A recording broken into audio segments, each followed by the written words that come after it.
जिसको जिसको जानना जरूरी है बस, वो अपने से भी कर सकते हो, बट अभी आपको पता नहीं है कि कौन सा कॉन्सेप्ट किस लिए होता है। तो आज ना आपको एक ओवरव्यू दे दे रहे हैं। तो आप लोग क्या करिएगा कि जितने भी कॉन्सेप्ट हम पढ़ा रहे हैं उसको जाके फिर ना आपको सर्च भी करना है और उस पे आपको नोट्स बनाना है, ठीक है? क्योंकि काफी सारे आज कॉन्सेप्ट होने वाले हैं। तो बस आप नोट्स बनाते रहिए क्या क्या चीजें हमें ना जाके, आप मोस्टली चीजें ना पढ़े हो, बट कहीं ना कहीं क्या है कि जैसे मॉडर्न जावास्क्रिप्ट जो कि भी रिएक्ट में मोस्टली आप ना यूज करोगे, तो वो सारी चीजें ना यहाँ पे हम लोग डिस्कस करने वाले हैं, ठीक है? तो देखिए, ES6 की बात करें तो ES6 बेसिकली ECMAScript 2015 के बाद जो भी वर्जन है, ठीक है, उसको हम लोग ES6 बोलते हैं, ठीक है?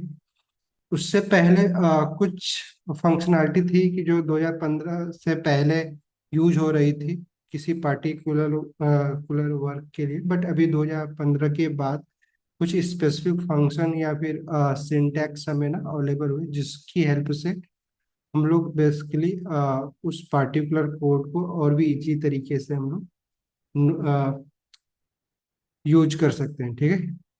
तो उसी में जैसे कि अभी हम लोग क्या करते हैं फंक्शन के लिए, एक एक मिनट टाइम दीजिए मुझे, मेरे को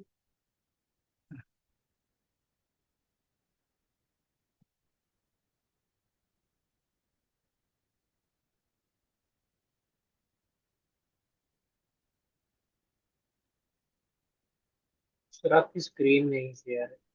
हाँ हाँ, मैं अभी कर रहा हूँ।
अभी शेयर है स्क्रीन मेरी।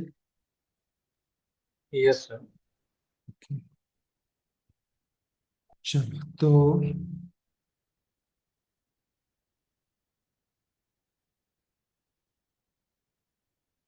देखिए, तो सबसे पहले तो हम लोग जो पढ़ेंगे आज वो एरो फंक्शन के बारे में होगा, जो कि मोस्टली अभी हम लोगों ने पढ़ तो लिया है, बट कहीं ना कहीं अभी हम लोग एरो फंक्शन को उतना डिटेल्स में नहीं पढ़ा है कि बेसिकली एरो फंक्शन का यूज केस क्या है। अभी हम लोग बस एक इजी सिंटैक्स लिखने के लिए हम लोग यूज कर रहे हैं एरो फंक्शन का। बट कहीं ना कहीं अगर जो अभी हम लोग ऑब्जेक्ट के अंदर मेथड बनाते हैं, उस मेथड को भी हम लोग एरो फंक्शन के थ्रू क्रिएट कर सकते हैं, बट मैंने बोल रखा था कि अभी हम लोग वहाँ पे नेम्ड या एनोनिमस फंक्शन का यूज कर रहे थे, नहीं? तो पहला तो एरो फंक्शन का यूज केस क्या है उसके बारे में डिस्कस करते हैं।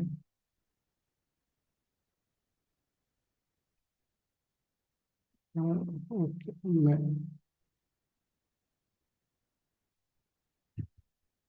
ठीक है।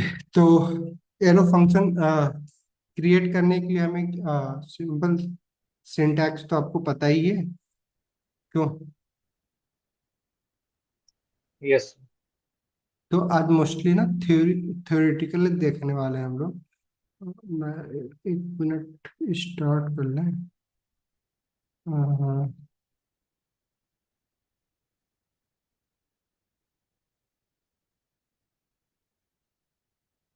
वाइट बोर्ड एक्सेस नहीं हो रहा है, एक मिनट स्टॉप करना होगा।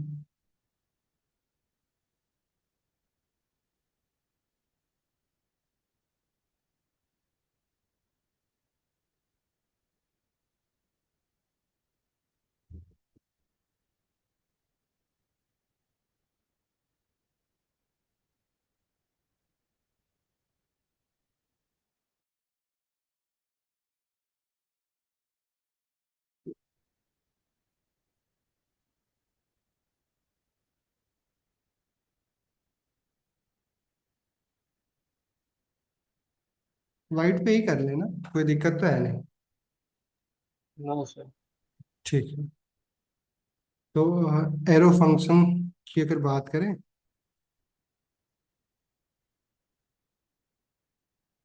क्या है कि एरो फंक्शन सबसे पहले अगर कंपेयर करें, देखा,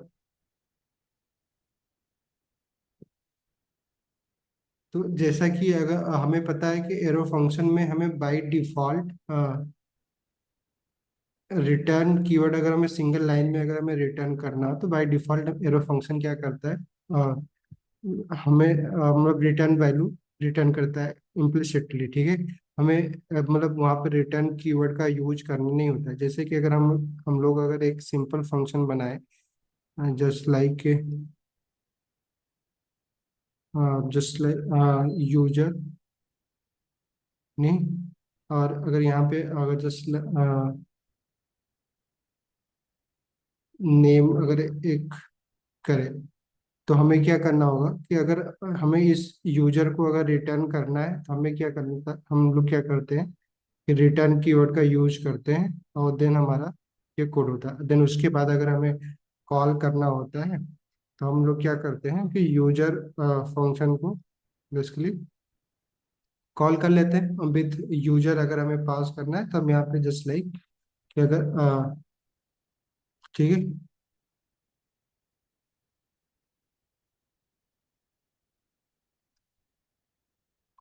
ठीक है ना। तो बेसिकली हमें क्या होगा कि ये फंक्शन हमारा रिटर्न करेगा विथ इस यूजर ने।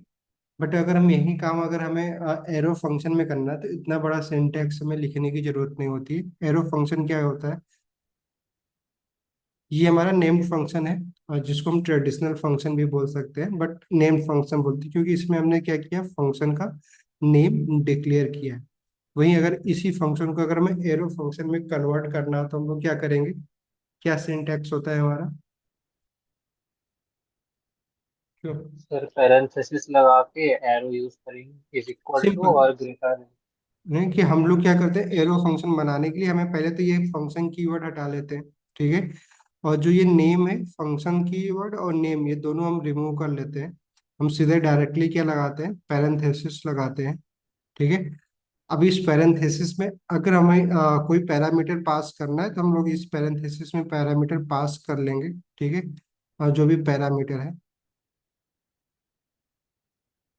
तो पैरामीटर हम किसको बोलते हैं, जब हम फंक्शन को डिफाइन कर रहे होते हैं उसके पैरेंथेसिस में जो भी वैल्यू हम पास करते हैं उसको हम पैरामीटर बोलते हैं। नहीं, तो अभी जैसे कि इस फंक्शन में हमें एक सिंगल पैरामीटर हम पास कर रहे थे, नेम फंक्शन। नहीं, तो अगर अभी हमें यहाँ पे करना हो तो हम क्या करेंगे कि सिंपली नेम ऐसा कुछ लिख सकते हैं।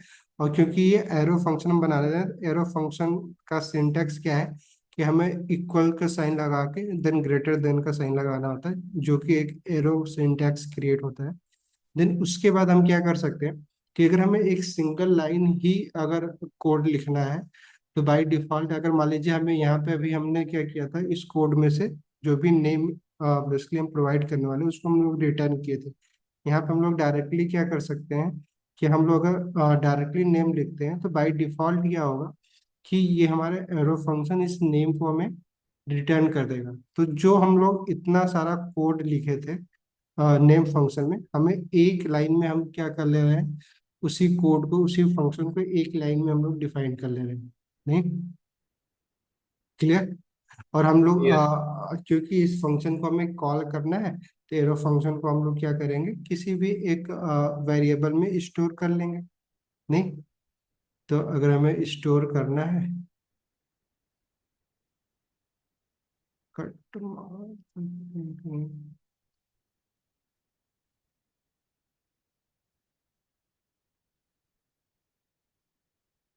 चलो, तो हम क्या करेंगे कि इसको एक फंक्शन में हम लोग स्टोर कर लेंगे। तो जस्ट लाइक जैसे यहाँ पे यूजर फंक्शन हमने दिया था, वेरिएबल का नाम हम लोग भी यहाँ पे कुछ भी रख सकते हैं, यूजर ही रख सकते हैं या यूजर वन रख सकते हैं। तो यूजर वन को जब भी हम लोग कॉल करेंगे, नहीं, यूजर वन, और देन हमें क्या करना होगा, वही सेम पैरामीटर पास करना होगा। तो अगर मैं पास करूंगा तो अब सेम ये जो दोनों फंक्शन है दोनों सेम तरीके से बिहेव करने वाले हैं। बट ये सिंटैक्स और ये सिंटैक्स में दोनों में काफी डिफरेंट है। नहीं, ये काफी शॉर्ट सिंटैक्स है। और एरो फंक्शन में क्या होता है कि अगर मान लीजिए अगर आपको कभी भी अगर सिंगल पैरामीटर पास करना है, ठीक है, सिंगल पैरामीटर अगर पास करना है, तो हम क्या कर सकते हैं कि ये जो हमारा पैरेंथेसिस है ना, हम इसको भी रिमूव कर सकते हैं। मतलब क्या कि अगर हम चाहें तो इसी कोड को हम लोग कुछ ऐसे लिख सकते हैं, नेम जो कि पैरामीटर में आएगा, और देन एरो लगा के देन हम नेम ना, सिंपली या कंसोल डॉट नेम हम कर सकते हैं, नेम सिंपली रिटर्न कर सकते हैं, कंसोल में प्रिंट करना तो कंसोल डॉट लॉग नेम कर सकते हैं। मतलब क्या, इसी फंक्शन को हम लोग सिर्फ इतने एक लाइन में लिख सकते हैं। तो एरो फंक्शन का ये रोल है कि अगर आपको एक सिंगल लाइन रिटर्न करना है तो आपको करली ब्रैकेट लगाने की जरूरत नहीं होगी, ठीक है। और जो वैल्यू आपको रिटर्न करनी है उसके आगे रिटर्न कीवर्ड लगाने की जरूरत है। बट अगर मान लीजिए आपको मल्टीपल लाइन का कोड लिख रिटर्न करना है, नहीं, तब फिर आपको क्या करना होगा कि जब हम कोई फंक्शन बनाएंगे तो उसमें हमें क्या करना होगा कि नेम फंक्शन जो हमारा पैरेंथेसिस में होगा, देन उसके बाद हम एरो की लगाएंगे, देन करली ब्रैकेट लगाएंगे, उसके बाद हमें जो भी लाइन जो भी मल्टीपल लाइन का कोड लिखना है उसको हम लोग लिखेंगे, ठीक है। जो भी आपका कोड होगा उसको अब लिखने के बाद आपको जो वैल्यू रिटर्न करनी है, अब आपको अगर करली ब्रैकेट लगा दिया तो आपको ना यहाँ पे भी एरो फंक्शन में भी आपको उसके जो भी वैल्यू रिटर्न करनी है उसके लिए हमें रिटर्न कीवर्ड का यूज करना होगा, ठीक है। देन फिर आपको जो भी वैल्यू आपको पास करनी होगी वो आप करेंगे। तो एरो सिंटैक्स का फायदा क्या है कि अगर सिंगल पैरामीटर के साथ सिंगल लाइन का कोड अगर रिटर्न करना है तो हमारा जो सिंटैक्स है फंक्शन का वो काफी शॉर्ट हो जाता है। तो एरो फंक्शन का हम लोग वहाँ पे यूज कर सकते हैं। और हमें एक single line single value return करनी है, ठीक है, सिंगल लाइन कोड अगर रिटर्न करना है तो हमें ये रिटर्न कीवर्ड भी हम रिमूव कर सकते हैं और करली ब्रैकेट को भी हम लोग क्या कर सकते हैं, रिमूव कर सकते हैं, और सिंपली हम लोग जस्ट एरो की लगा के वैल्यू को पास कर लेंगे।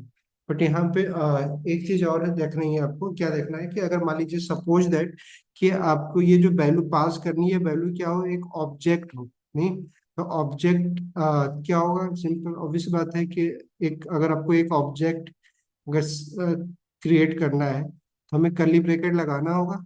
नहीं, तो अगर हमें करली ब्रैकेट लगाना और सिंगल लाइन में ही लगाना है तो आपको ऑब्जेक्ट के लिए बेसिकली क्या करना होगा, क्या सिंटैक्स रखना होगा कि आपको सिंपल सिंटैक्स ये रखना होगा कि जो नेम हमारा पैरामीटर है, देन एरो की है, ऑब्जेक्ट पास करने के लिए हमें करली ब्रैकेट लगाना होगा। जस्ट लाइक अगर हमें कोई ऑब्जेक्ट पास करना है कि जैसे कि सिंपली हम कोई भी ऑब्जेक्ट जैसे कि यूजर वन कॉमा, फिर कॉमा में हम क्या करेंगे, इस यूजर वन को ये जो वैल्यू हम पास कर रहे हैं इसको हम पास कर देंगे, वेरिएबल है तो अब कोई दिक्कत है नहीं। बट ये ऑब्जेक्ट होगा। अब इस डायरेक्टली ऑब्जेक्ट अगर हम ऐसे पास करेंगे तो सिंपल सी बात है कि सिंटैक्स एरर आएगा, क्योंकि ये करली ब्रैकेट हमारा जो जावास्क्रिप्ट इंजन है इसको क्या समझ लेगी कि जो फंक्शन क्रिएट करते हैं वहां पे जब ब्लॉक कोड लिखते हैं तो हम करली ब्रैकेट के साथ लिखते हैं। बट हम लोग ये करली ब्रैकेट उस लिए नहीं है, बल्कि ये करली ब्रैकेट किसके लिए है कि लिटरल तरीके से ऑब्जेक्ट जब क्रिएट करते हैं तो करली ब्रैकेट के थ्रू ही करते हैं। तो इसको हमें क्या करना होता है, पैरेंथेसिस के अंदर में रैप करना होगा। नहीं क्लियर? यस। तो हम लोगों ने क्या देखा बेसिकली एरो फंक्शन के अंदर कि एरो फंक्शन का यूज हम मोस्टली कब करते हैं, जब हमें किसी फंक्शन को का एक शॉर्टर बेसिकली वर्जन लिखना होता है।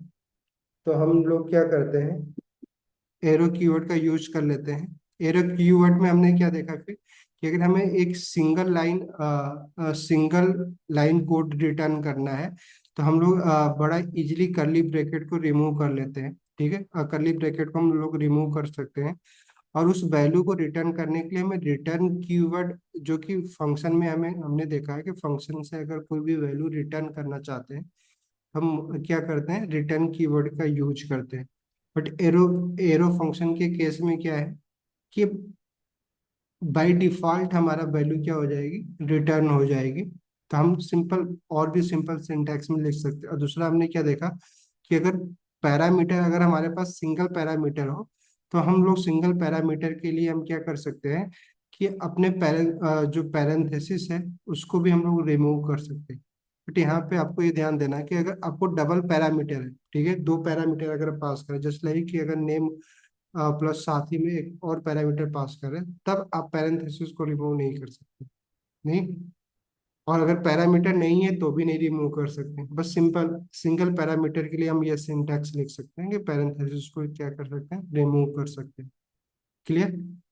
दूसरा हमने क्या देखा कि अगर मान लीजिए हम एरो फंक्शन बना भी रहे हैं बट हमें मल्टीपल लाइन का कोड अगर रिटर्न करना है, मल्टीपल लाइन का लॉजिक लिखना है, ठीक है, तो फिर हमें क्या करना होता है, करली ब्रैकेट लगाते हैं, देन हम मल्टी लाइन का कोड एग्जीक्यूट करते हैं, देन उसके बाद हमें जो कुछ भी रिटर्न करना होता है इस पर्टिकुलर फंक्शन से हम रिटर्न कीवर्ड के साथ उसको रिटर्न कर लेते हैं। ठीक है, लास्ट में हमने क्या देखा कि अगर हमें एक एरो फंक्शन में एक ऑब्जेक्ट को रिटर्न करना है तो ऑब्जेक्ट बेसिकली हम लोग कर्ली ब्रैकेट के थ्रू ऑब्जेक्ट क्रिएट करते हैं। ठीक है, तो अगर हम लोग डायरेक्टली अगर इस कर्ली ब्रैकेट को अगर एरो एरो की के बाद, एरो सिंटैक्स के बाद अगर यूज करते हैं तो ऑब्वियस पता है हमारा जावा स्क्रिप्ट का इंजन क्या कंफ्यूज होगा। उसके लिए हमें क्या करना होता है, पैरेंथेसिस कोड करना होता है इस कर्ली ब्रैकेट के आउटर साइड में। ठीक है, ये बेसिक बेसिक रूल्स है एरो फंक्शन के। बट कुछ एडवांस कॉन्सेप्ट भी है, जैसे कि दिस कीवर्ड का यूज एरो फंक्शन के साथ कब हमें करना चाहिए और कब नहीं करना चाहिए। इसके लिए आपको क्या करना है, एक बार एरो फंक्शन अभी जैसे मैंने आपको बताया पढ़ लीजिए, आपको बेसिक चीजें पता हो। मोस्टली केसेस में हम क्या करते हैं, इतना ही काम करते हैं एरो फंक्शन के साथ। नहीं, जब हमें फंक्शन को किसी फंक्शन के अंदर पास करना होता है फंक्शन, बेसिकली मोस्टली हम एरो फंक्शन का यूज करते हैं।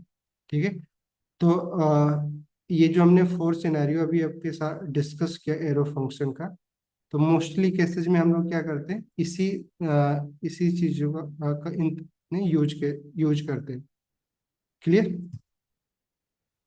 तो एरो फंक्शन इसको आप देख लीजिएगा, ठीक है, इसके बारे में पढ़िएगा। और होमवर्क क्या है आपका कि एरो फंक्शन का यूज अगर एक मेथड क्रिएट करने के लिए अगर आप करते हैं तो उसमें दिस कीवर्ड कैसे बिहेव करता है इसके बारे में आपको क्या करना, थोड़ा सा पढ़ के आना। ठीक है, कि एक ऑब्जेक्ट के अंदर जो हम लोग मेथड क्रिएट करते हैं तो वहाँ पे हम लोग क्या देखे थे कि की वैल्यू के रूप में हम लोग मेथड बना ले रहे थे फंक्शन, जिसमें हम वैल्यू में फंक्शन पास करते थे। नहीं, जहाँ पे हम लोग एक एनोनिमस फंक्शन पास कर रहे होते थे। ठीक है, तो ये चीजें आपको क्या करनी है कि आप इसके बारे में पढ़िएगा।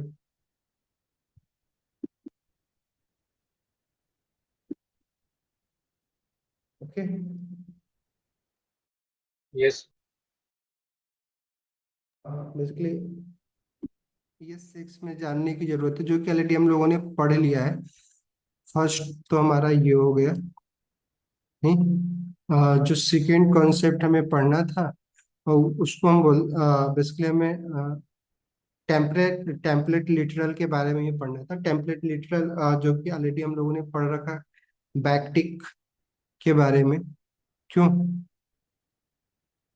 पढ़ रखा? Yes sir.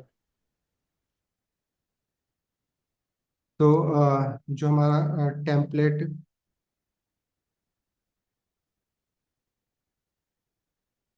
लिटरल, जिसमें हम लोग क्या करते हैं बेसिकली, एक बैकटिक का यूज करके, बैकटिक जस्ट लाइक अगर हमें कोई स्ट्रिंग क्रिएट करना है तो हम बैकटिक के अंदर उसको रैप कर सकते हैं। और इसका बेनिफिट क्या है कि इसके अंदर हम लोग बड़ा इजीली हम लोग ना डायनेमिक वैल्यू को क्या कर सकते हैं, सिंपल प्लेस कर सकते हैं, जो कि कर्ली ब्रैकेट के अंदर डॉलर सिंटैक्स के साथ अगर हमें कोई डायनेमिक वैल्यू या वेरिएबल को हमें अगर इसमें सिंपल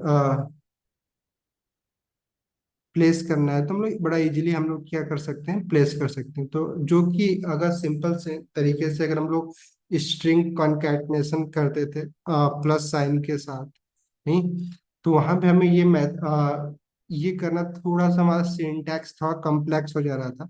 बट वहां पे भी हम वेरिएबल तो इनपुट कर ही पा रहे थे, बट वहां पे हम लोग एक एक्सप्रेशन नहीं वहां पे कर पा रहे थे प्लेस। तो यहाँ पे भी हमें एक एक्सप्रेशन अगर हम पास करना चाहे तो हम करली ब्रैकेट प्लस डॉलर साइन के साथ हम लोग पास कर सकते हैं। इस करली ब्रैकेट के अंदर हम लोग एक एक्सप्रेशन को लिख सकते हैं, नहीं। एक्सप्रेशन क्या होता है? तो सर जो हमें एक वैल्यू रिटर्न करे। सिंपल एक्सप्रेशन हमेशा आपको एक ना वैल्यू, सिंगल वैल्यू रिटर्न करता है। एक्सप्रेशन जस्ट लाइक कि 2 + 2, नहीं, बेसिकली ये हमें क्या रिटर्न करेगा, 4 रिटर्न करेगा, सिंगल वैल्यू रिटर्न करेगा। तो एक्सप्रेशन में हम लोग बेसिकली क्या करते हैं कि ऑपरेटर और ऑपरेंड दोनों का यूज करते हैं। वैसे ही बस हमें इस करली ब्रैकेट के अंदर कोई स्टेटमेंट नहीं पास करनी है, क्योंकि स्टेटमेंट हमें एक सिंगल वैल्यू नहीं रिटर्न करेगा। तो अगर आप हमने डिस्कस तो किया था कि स्टेटमेंट और एक्सप्रेशन में क्या डिफरेंस है। बट अगर आपको कंफ्यूजन हो कि स्टेटमेंट और एक्सप्रेशन में क्या, तो इसके बारे में भी आपको क्या करना है, थोड़ा सा एक बार रिवाइज कर लीजिएगा कि स्टेटमेंट हम किसको बोलते हैं। जैसे कि अगर इफ एंड एल्स का यूज कर रहे हैं, इफ एंड एल्स क्या है, हमारा एक स्टेटमेंट है, नहीं, क्लियर, जहाँ पे हम लोग कई मल्टीपल लाइन का कोड लिख सकते हैं और देन हमें वो क्या है, एक साइड इफेक्ट क्रिएट करके देगा, ना कि एक सिंगल वैल्यू। बट जो हम लोग टर्नरी ऑपरेटर क्रिएट कर रहे थे, टर्नरी ऑपरेटर में हम लोग क्या करते थे, सिंटेक्स क्या होता था टर्नरी ऑपरेटर का, बताओ। जो पढ़े हो वो तो आप रिवाइज करवा ही सकते हो ना। सर क्वेश्चन मार्क का यूज करते हैं एंड सेमीकोलन। क्या करते हैं? सर क्वेश्चन मार्क का यूज करते हैं देन सेमीकोलन। तो पहले कंडीशन लिखते हैं फिर क्वेश्चन मार्क एंड हाँ, देन वो सिंपल। इन्वर्टेड कॉमा में एक ट्रू और फॉल्स की वैल्यू देन कॉलन। ये फिर मतलब एक इफ का स्टेटमेंट देन वो एल्स वाला कि अगर ये रन नहीं हुआ, अगर कंडीशन फॉल्स हुई तो जो हाँ, कॉलन के बाद लिखा होगा वो रन बहुत होगा। बढ़िया। क्या होता है टेनरी ऑपरेटर में, हमें सिंपली हम क्या करते हैं, पहले तो कंडीशन हम ये चेक आवाज नहीं करते आ रही, हैं। आप कुछ कह रहे हैं? हमने बहुत बढ़िया, मैंने बोला बहुत सही, आपने सही बताया। हम क्या करते हैं कि हम एक कंडीशन को चेक करते हैं, ठीक है। कंडीशन चेक करने के लिए ऑब्वियस बात है, आप चाहे कंडीशन, बेसिकली हम हमेशा एक लॉजिकल ऑपरेटर के साथ कंडीशन को चेक करते हैं, नहीं, बेसिकली लॉजिकल या असाइनमेंट ऑपरेटर के साथ हम क्या करते हैं, बेसिकली इसको हम चेक करते हैं कंडीशन को। देन अब ये कंडीशन या तो ट्रू होगा, सिंपल एक logical operator Boolean value return करेगा, ठीक है।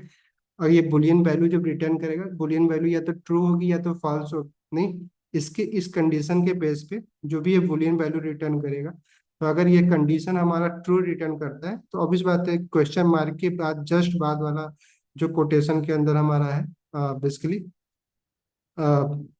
कोई भी अगर हमें यहाँ पे प्रिंट करना है एक्सप्रेशन, बेसिकली हम उसको प्रिंट करवा सकते हैं, ठीक है, ट्रू कंडीशन में। जब ट्रू कंडीशन होगी तब हमारा ये वैल्यू प्रिंट होगी। देन उसके बाद कॉलन लगा के हम लोग क्या कर सकते हैं, अपने फॉल्स कंडीशन के लिए भी हम लोग वैल्यू प्रिंट करवा सकते हैं। तो ये बेसिकली हमेशा जब भी हम एक टर्नरी ऑपरेटर को हम इस टेम्पलेट लिटरल के अंदर इस इसमें डायरेक्टली हम लोग यूज कर सकते हैं, क्योंकि ये हमेशा क्या हमें रिटर्न करेगा, एक सिंगल वैल्यू रिटर्न करेगा। या तो ये वाला वैल्यू रिटर्न करेगा तो ये वैल्यू रिटर्न करेगा इस पूरे स्टेटमेंट के बाद। जो भी इस पूरे स्टेटमेंट को अगर हम लोग एक वेरिएबल में स्टोर कर लें, तो इस लेट मान लो जस्ट लाइक वैल्यू नाम का एक वेरिएबल क्रिएट कर रहे हैं, तो इस वैल्यू में या तो ये वैल्यू आएगी या तो ये वैल्यू आएगी इस स्टेटमेंट को रिजॉल्व होने के बाद।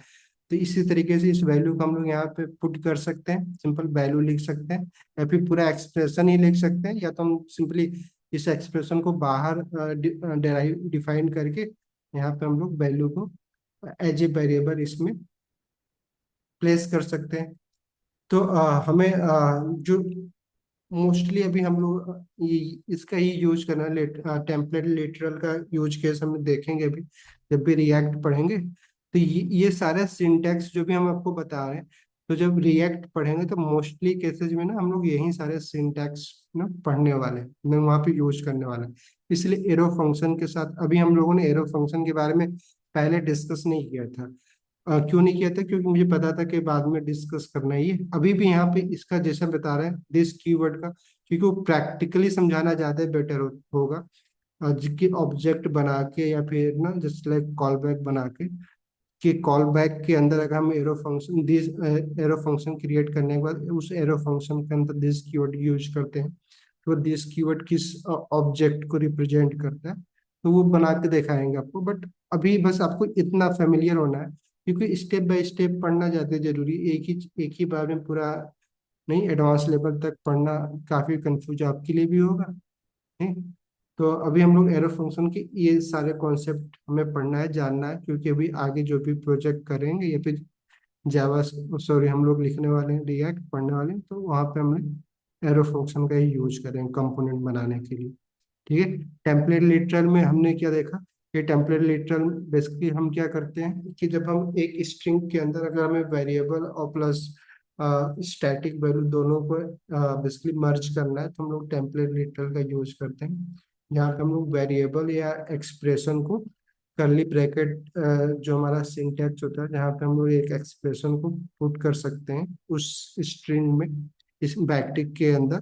तो हम लोग वो देख, अब यहाँ एक्सप्रेशन में कुछ भी हो सकता है, जस्ट लाइक जैसे मेरा एक्सप्रेशन सिंपल कॉम्बिनेशन होता है ऑपरेटर और ऑपरेंड का, या फिर टर्नरी ऑपरेटर भी देखा। बट हमें यहाँ पे स्टेटमेंट नहीं पुट करना कि हम यहाँ पे फंक्शन डिफाइन नहीं कर सकते हैं, या इफ एल्स स्टेटमेंट नहीं लिख सकते।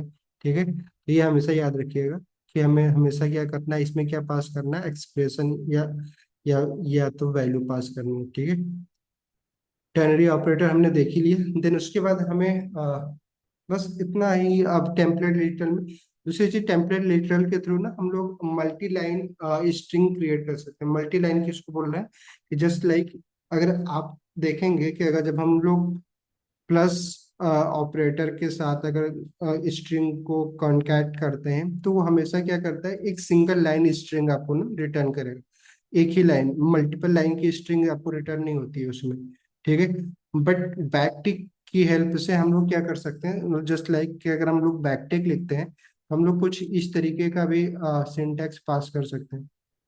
Sorry, first line then second line, मतलब आपकी जो मर्जी है।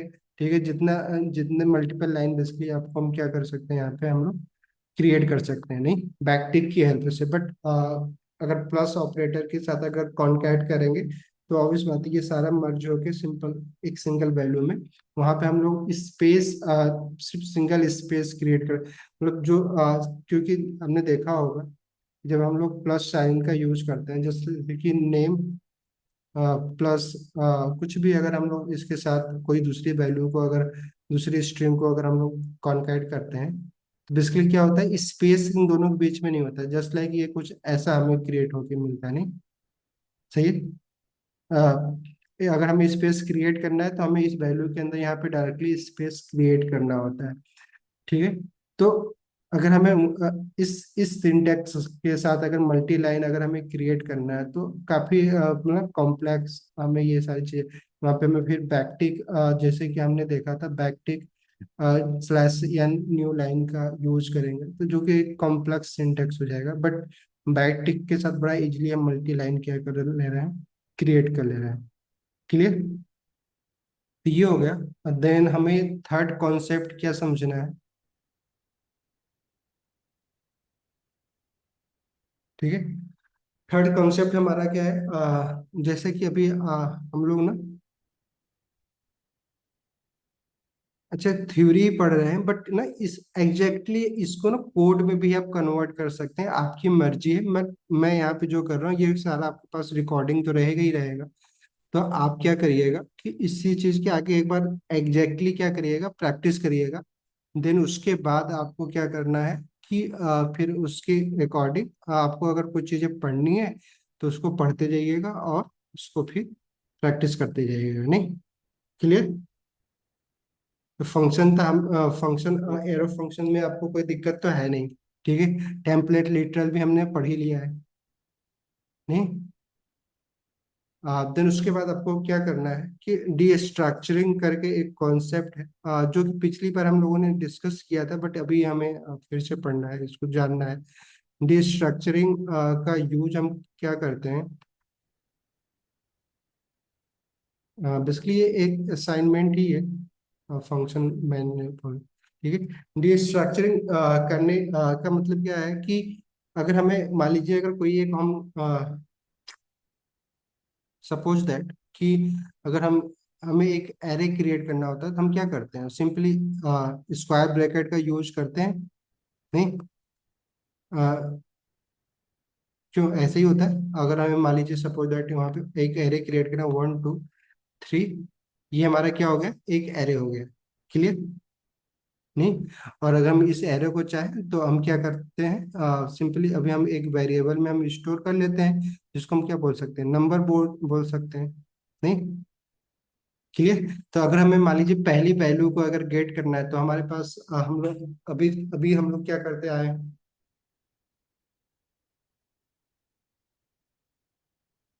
क्यों? सर इंडेक्स के थ्रू एक्सेस कर लेंगे।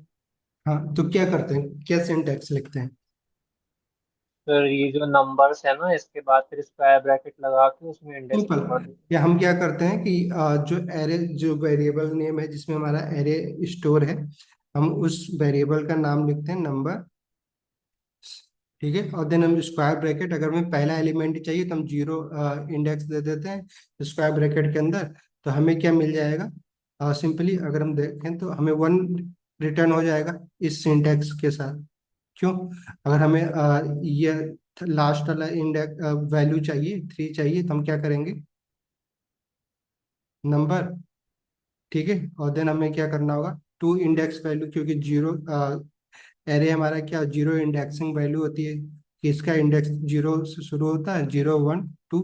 तो हमें इस 3 वैल्यू का इंडेक्स क्या है, 2, तो हमें यहाँ पे क्या रिटर्न हो जाएगा, 3 रिटर्न हो जाएगा। ये बेसिकली हमारा क्या है, कमेंट, सिंगल लाइन कमेंट करने के लिए सिंटेक्स हम डबल बैक्स, कौन सा स्लैश है ये, फॉरवर्ड स्लैश नहीं। हाँ, तो डबल फॉरवर्ड स्लैश के थ्रू हम सिंगल लाइन कमेंट यूज कर सकते हैं, किसके अंदर, जावास्क्रिप्ट के अंदर। नहीं? बट ये सिंटेक्स थोड़ा सा लेंदी लगता है तब उस सिनेरियो में कि हमें बार बार ये सिंटेक्स यूज करना है। इससे अच्छा क्या है कि अभी हमारे पास ना ये 6 में, मॉडर्न जावास्क्रिप्ट में हमारे पास क्या है कि इसी इन सारी वैल्यू के एक्सेस करने का ना एक नया सिंटेक्स हमें मिल गया कि हम क्या करेंगे कि जो हमारी एरे है, नहीं, जो हमारी ये एरे है 1 2 3, क्लियर, इसको हम लोग क्या करेंगे, आ, इसको पहले ही ना हम लोग इसी, जहाँ पे एक सिंगल वेरिएबल में इसको हम स्टोर कर रहे थे, हम इसको ना डिस्ट्रक्चर कर सकते हैं। उसका उसका सिंटेक्स क्या होगा कि हम लोग डायरेक्टली कॉन्स्ट लिख के करली स्क्वायर ब्रैकेट के अंदर हम लोग ना वेरिएबल ना हर एक वैल्यू के लिए एक वेरिएबल क्रिएट कर सकते हैं। जैसे कि जैसे एग्जाम्पल कि आपका मान लीजिए हमें ये पहला वैल्यू गेट करना है, तो हम इसको क्या कर सकते हैं, इसमें फर्स्ट नाम का एक वेरिएबल क्रिएट कर लेते हैं। फर्स्ट नहीं, कामा लगा के अगर हमें ये सेकेंड वैल्यू का करना है तो हम क्या करेंगे, सेकेंड। नहीं, वैसे थर्ड को भी करना है तो थर्ड कर सकते हैं। जितने भी वैल्यू आपको गेट करनी है लेकिन ये सीरियल सेम होना चाहिए। अगर किसी वैल्यू को स्किप करना चाहते हैं तो वहाँ पे हमें कामा पोस्ट करना होगा। तो अगर हम लोग अब डायरेक्टली अगर हम लोग अगर कंसोल में जाके अगर आप कंसोल डॉट लॉग करेंगे, अगर फर्स्ट यहाँ पे अगर प्रिंट करना चाहेंगे तो फर्स्ट इक्वल टू क्या आएगा, इसमें फर्स्ट में क्या आएगा, सिंगल, मतलब ये वैल्यू आ जाएगी। नहीं, तो बेसिकली एरे डिस्ट्रक्चरिंग क्या होता है कि हम लोग इसी सेम, जब हमारा जो यहाँ पे हमारा एरे स्टोर हो रहा है उसी एरे के हर एक वैल्यू के लिए ना हम लोग एक वेरिएबल क्रिएट कर लिए। ठीक है, तो हर एक वेरिएबल में, ठीक है, पहला वेरिएबल में इस पहले वैल्यू को बेसिकली इस पहला वेरिएबल है, ये एक वेरिएबल की तरह इसको ट्रीट कर सकते हैं। इसको हम जो वैल्यू असाइन करेंगे, ये पहली वैल्यू को हम इस फर्स्ट वेरिएबल को असाइन करेंगे, सेकेंड वैल्यू को हम लोग इसको करेंगे। ठीक है, सेकेंड वैल्यू को, थर्ड वैल्यू के लिए हमने कोई वेरिएबल क्रिएट नहीं किया है तो हम थर्ड वैल्यू को नहीं असाइन, अगर करना चाहे तो उसको भी हम, उसके लिए भी एक थर्ड नाम का वेरिएबल इस स्क्वायर ब्रैकेट के अंदर हम लोग असाइन कर सकते हैं। कि नाम फर्स्ट सेकेंड थर्ड ये वेरिएबल नेम है, वो आपके ऊपर डिफाइन कर मतलब डिपेंड करता है कि आप क्या रखना चाहते हैं। तो डी स्ट्रक्चरिंग का सबसे बड़ा यूज केस कहाँ पे आएगा आपको, कि जैसे कि अभी देखिए ना, अगर हमारे पास पहले ये सिंटैक्स तो था ही, अगर हर एक वैल्यू, बट उसमें हमें क्या है, इस फिर से एक नया लाइन हमें क्रिएट करना पड़ रहा था पहली वैल्यू को गेट करने के लिए। बट यहाँ पे हम क्या सेम लाइन पे हम उस वैल्यू को गेट कर पा रहे हैं। नहीं, सेम लाइन पे वन, हमें जो यहाँ पे ये सिंटैक्स को लिखने के बाद हमें वन गेट हो रहा था, अभी हमें क्या हो रहा था, हो रहा है डिस्ट्रक्चरिंग में इस सेम लाइन में हमें अगर फर्स्ट वैल्यू गेट करनी है तो हम फर्स्ट इस तरीके का सिंटैक्स बना के स्क्वायर ब्रैकेट के अंदर एक वेरिएबल पास कर सकते हैं जो कि फर्स्ट वैल्यू को गेट कर लेगा। नहीं, तो अभी अगर इसको एक थोड़ा सा और एलिब्रेट करें तो क्या होगा कि अगर मान लीजिए हमने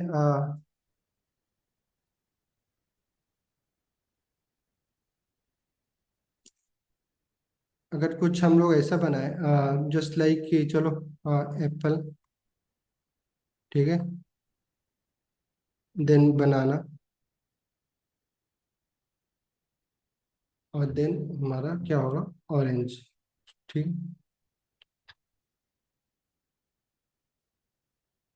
ठीक है, ऑरेंज।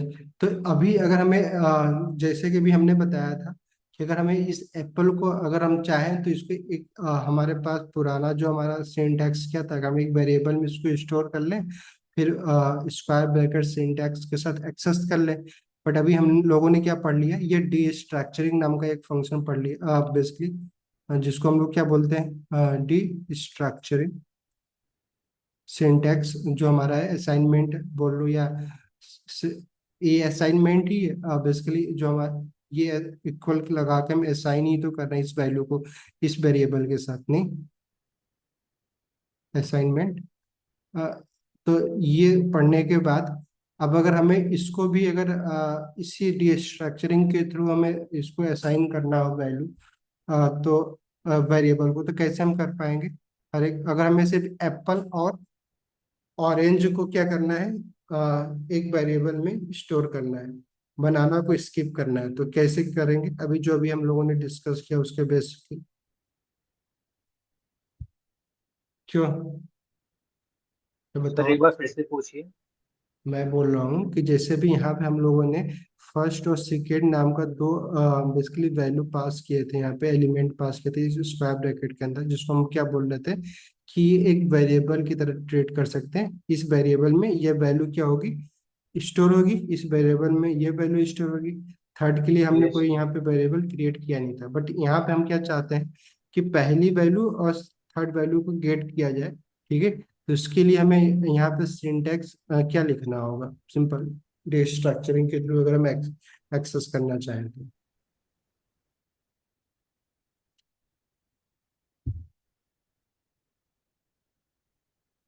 क्यों आकांक्षा जी? तो मुझे क्वेश्चन समझ नहीं आ रहा है। मतलब एक्सेस करना है या असाइन करना है? एक्सेस का, अरे असाइन कर लो तभी तो वैल्यू बेसिकली ये वैल्यू, मैंने क्या बोला था कि डिस्ट्रक्चरिंग में ये जो हमारा डिस्ट्रक्चरिंग हो रही है, ठीक है, हम स्क्वायर ब्रैकेट के सिंटेक्स के साथ डिस्ट्रक्चरिंग कर रहे हैं। तो यहाँ पे हम जो यस। भी वैल्यू पास कर रहे हैं इस स्क्वायर ब्रैकेट, जिसको हम क्या एरे ही बोल रहे हैं, यहाँ पे पोजीशन 1 पे अगर जो वैल्यू हम पास कर रहे हैं, ठीक है, उस वैल्यू में बेसिकली उस वेरिएबल, इसको हम एक वेरिएबल की तरह ट्रीट कर सकते हैं। इस वेरिएबल में वैल्यू क्या असाइन होगी, ये जो वन। हमारा एरे है उसकी पहली वैल्यू असाइन होगी। नहीं, उसे जो यस। दूसरे दूसरे नंबर पे वेरिएबल है उसमें कौन सी वैल्यू असाइन होगी, ये सेकेंड वैल्यू असाइन होगी। वैसे थर्ड में अगर हम थर्ड वेरिएबल पास करेंगे तो थर्ड होगी। तो सेम ईयर यहाँ पे हमारे पास तीन एलिमेंट है, अब इन तीनों में से हमें क्या चाहिए, जीरो इंडेक्स की वैल्यू चाहिए, और मतलब ये सेकेंड मतलब थर्ड वैल्यू चाहिए। बनाना को हमें नहीं स्टोर करना है किसी वेरिएबल में, बट फर्स्ट और थर्ड को करना है। तो इसके लिए क्या सिंटैक्स लिखेंगे। Index number 0 and 1, sorry 2। हम्म।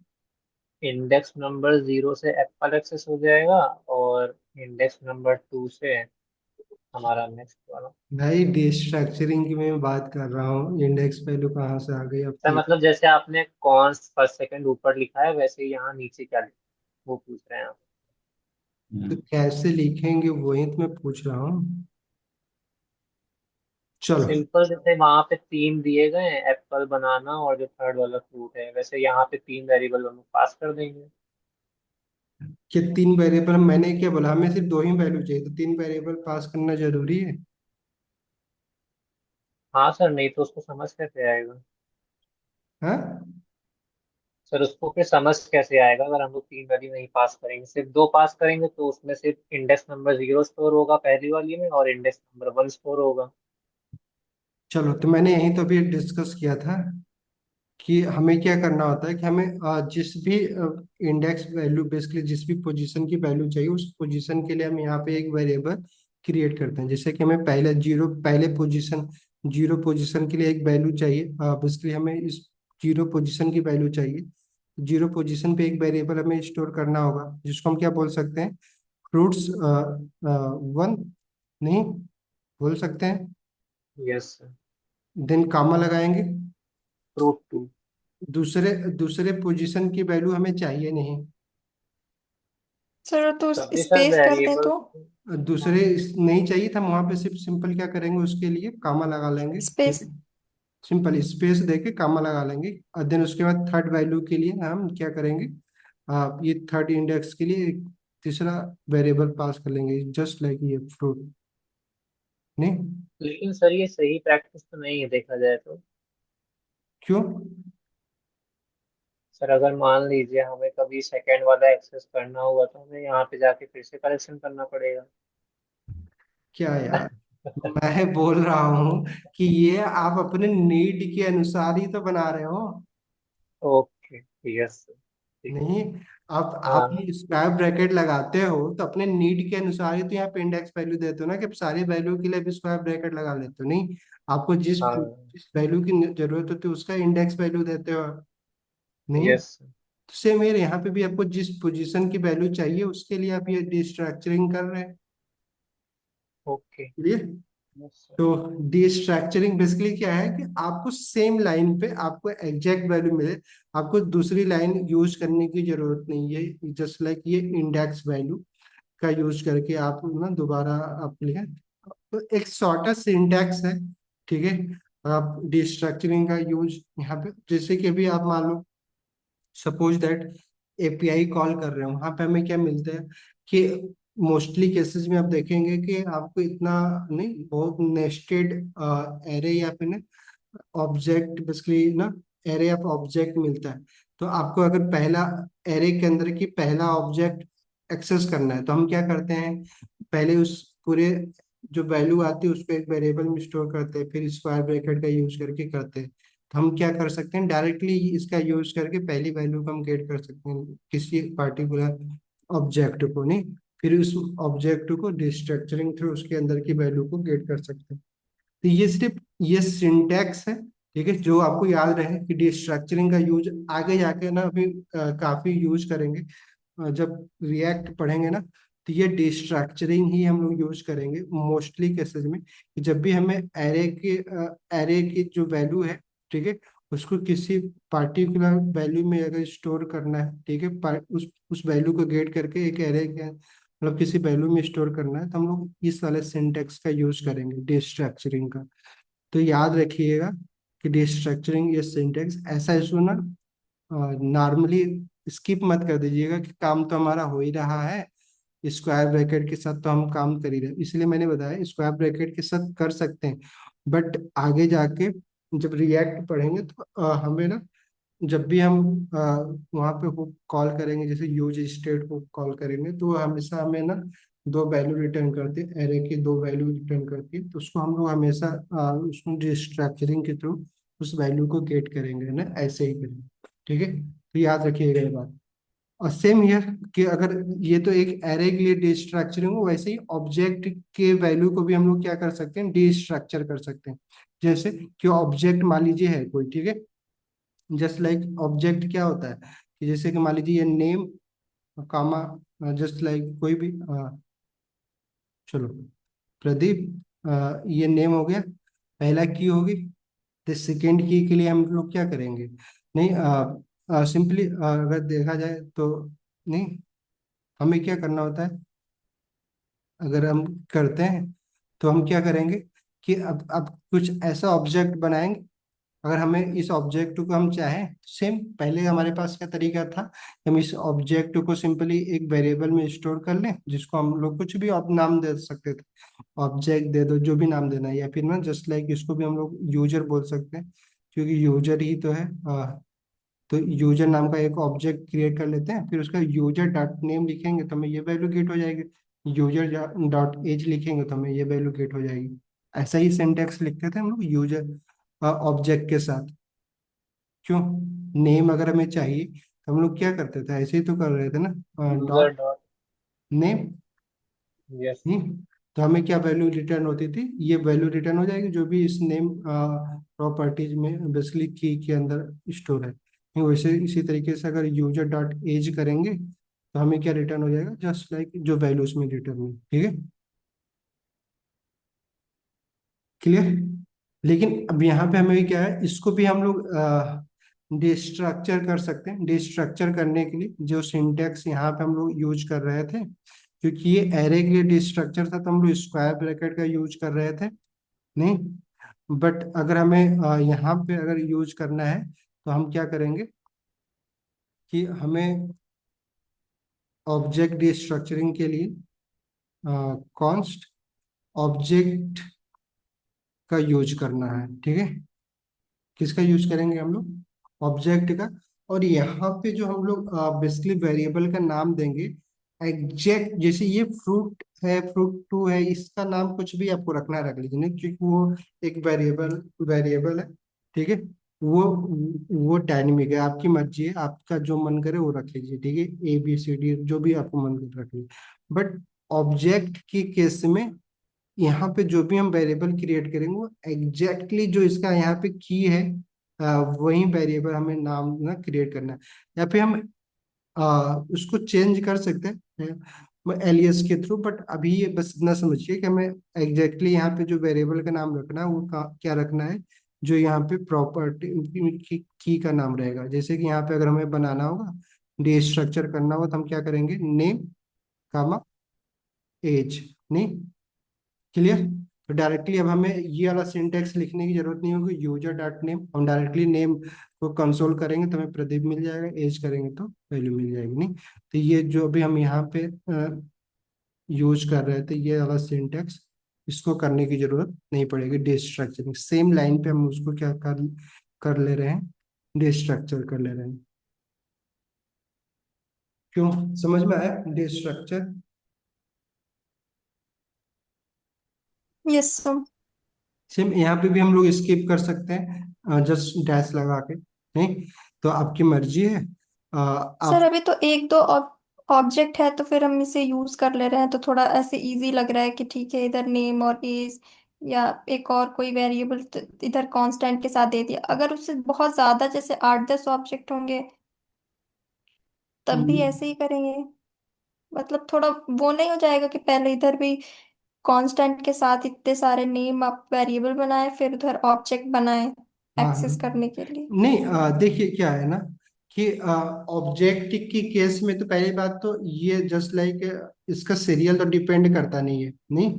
तो यहाँ पे हम डायरेक्टली जो की लिखते हैं तो की हम डायरेक्टली लिख सकते हैं। बस एरे के केस में हमें बस ना ये इंडेक्स वैल्यू, इसलिए सीरियल मैटर करता है, ऑर्डर मैटर करता है। यहाँ पे तो सिर्फ की के साथ हम ना जो नेम लिखेंगे तो नेम में हमेशा नेम की प्रॉपर्टी ही आएगी। जस्ट लाइक यहाँ पे मान लो 50 की वैल्यू पेयर होते नहीं, बट उसमें से हमें मान लीजिए हमें किसी पर्टिकुलर वैल्यू को गेट करना है। जैसे कि मान लीजिए हम यहाँ पे डायरेक्टली नेम और वैल्यू ना लिख के हम डायरेक्टली क्या करें, डायरेक्टली एज ही बस हमें चाहिए, तो हम सिर्फ एज को ही मेंशन कर सकते थे। यहाँ पे ऑर्डर मैटर नहीं करता है ऑब्जेक्ट में, नहीं। तो हम क्या कर सकते थे कि हम लोग डायरेक्टली इसको रिमूव कर सकते हैं। यहाँ पे हमें वो कॉमा लगा के ना स्केप करने की जरूरत नहीं है, नहीं, ओके सर। ऑब्जेक्ट के केस में। क्योंकि यहाँ पे हम लोग क्या कर रहे हैं, डायरेक्टली उस की वैल्यू ही दे रहे हैं। तो एज में हमेशा एज की वैल्यू ही आएगी किसी भी पोजीशन पे। जैसे पहले नंबर पे एज लिख दो, बाद में नेम लिखो, ठीक है, आपकी मर्जी है। तो इसका सर मैं पोजीशन की बात नहीं कर रही थी, मैं ये कह रही थी कि अभी हमारे पास जैसे ऑब्जेक्ट में हमने नेम और एज ही पास किया, हम्म। अगर उससे और भी ज्यादा चीजें होंगी तो। तो सारी वैल्यू पास करने की जरूरत नहीं, जिसको एक्सेस करना है आपको। मैंने क्या बताया कि ये बस इस चीज के लिए, जैसे कि अगर मान लीजिए बहुत सारी वैल्यू होती है, ठीक है, यहाँ पे इस ऑब्जेक्ट के अंदर, तो अगर उसमें से कोई एक पार्टिकुलर वैल्यू आपको एक्सेस करना होता है तो आप ये वाला सिंटेक्स लिखते कि नहीं लिखती है? Yes sir. करना ही था। तो हमें ये ना लिख हम्म। के, बल्कि हम बस सिर्फ इसमें बस डायरेक्टली डिस्ट्रक्चर कर लेंगे इस सिंटेक्स के साथ, नहीं। तो हमें जो यस जरूरत सर। है उसी का, जैसे कि आपको जो एपीआई हमने कॉल किया था वहाँ पे बहुत सारी वैल्यू आ रही थी, नहीं, कि हम्म। लाइक कि एज हो गया, फिर उसके आगे मान लो एड्रेस भी होता है, एड्रेस के अंदर फिर एक ऑब्जेक्ट होता है। तो हम क्या करते, यहाँ पे डिस्ट्रक्चरिंग कर लेते उसको, नहीं, कि डायरेक्टली एड्रेस को हम लोग यहाँ पे एक वेरिएबल में स्टोर कर लेते हैं। फिर वहाँ पे जो ऑब्जेक्ट मिल रहा होता है, नहीं, फिर डायरेक्टली वो हमें डायरेक्टली वो ऑब्जेक्ट मिल जाता है। तो बस ये, यहाँ भी तो हम सिंगल वैल्यू हमें जिसकी नीड होती थी उसी को तो डॉट लगा के हम मेंशन कर रहे थे ना। सर अगर ऑब्जेक्ट के अंदर कोई ऑब्जेक्ट हो तो उसको फिर कैसे एक्सेस करते हैं? ऐसा ऑब्जेक्ट हो के सकता है अंदर अगर कोई ऑब्जेक्ट है तो सेम तरीका, पहले तो हमें उस ऑब्जेक्ट को गेट करना होगा, नहीं, क्यों? अगर मान लीजिए ये ऑब्जेक्ट है पूरा, इसमें अगर मान लीजिए इसकी जगह पे अगर एड्रेस होता तो एड्रेस को ऐड कर दीजिए। नहीं, तो अगर ये इसके अंदर एक ऑब्जेक्ट होता तो हमें सबसे पहले तो सिटी नाम का। डिस्ट्रक्चरिंग के थ्रू हमें इसको एक्सेस करना होता, नहीं। फिर उसके बाद हमें क्या करना होता, क्योंकि ये भी एक ऑब्जेक्ट होता, यस सर। फिर उसके बाद फिर से हमें कर्ली ब्रैकेट, इसके अंदर भी एक कर्ली ब्रैकेट और लगा देना होता, नहीं, जहाँ पे हमें फिर एड्रेस मिल जाता। क्लियर? तो ये वाला ओके सर। समझ में आया कि जितने जितने लेवल आप नीचे जाएंगे उतने आप ये वाला कर्ली ब्रैकेट ये जो हम लगा रहे हैं पहले लेवल के लिए लगा रहे हैं। वैसे ही अगर मान लीजिए हमें एड्रेस को गेट करना होता है तो हम क्या करते कि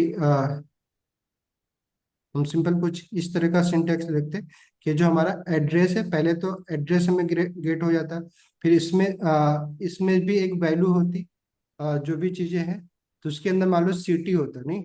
अब उस सिटी को अगर हमें एक्सेस करना होता, क्लियर, तो हम क्या करते, हम्म। सिंपल हमें इसको डॉट लगा के सिंपल कर सकते हैं, डॉट लगा के भी कर सकते हैं।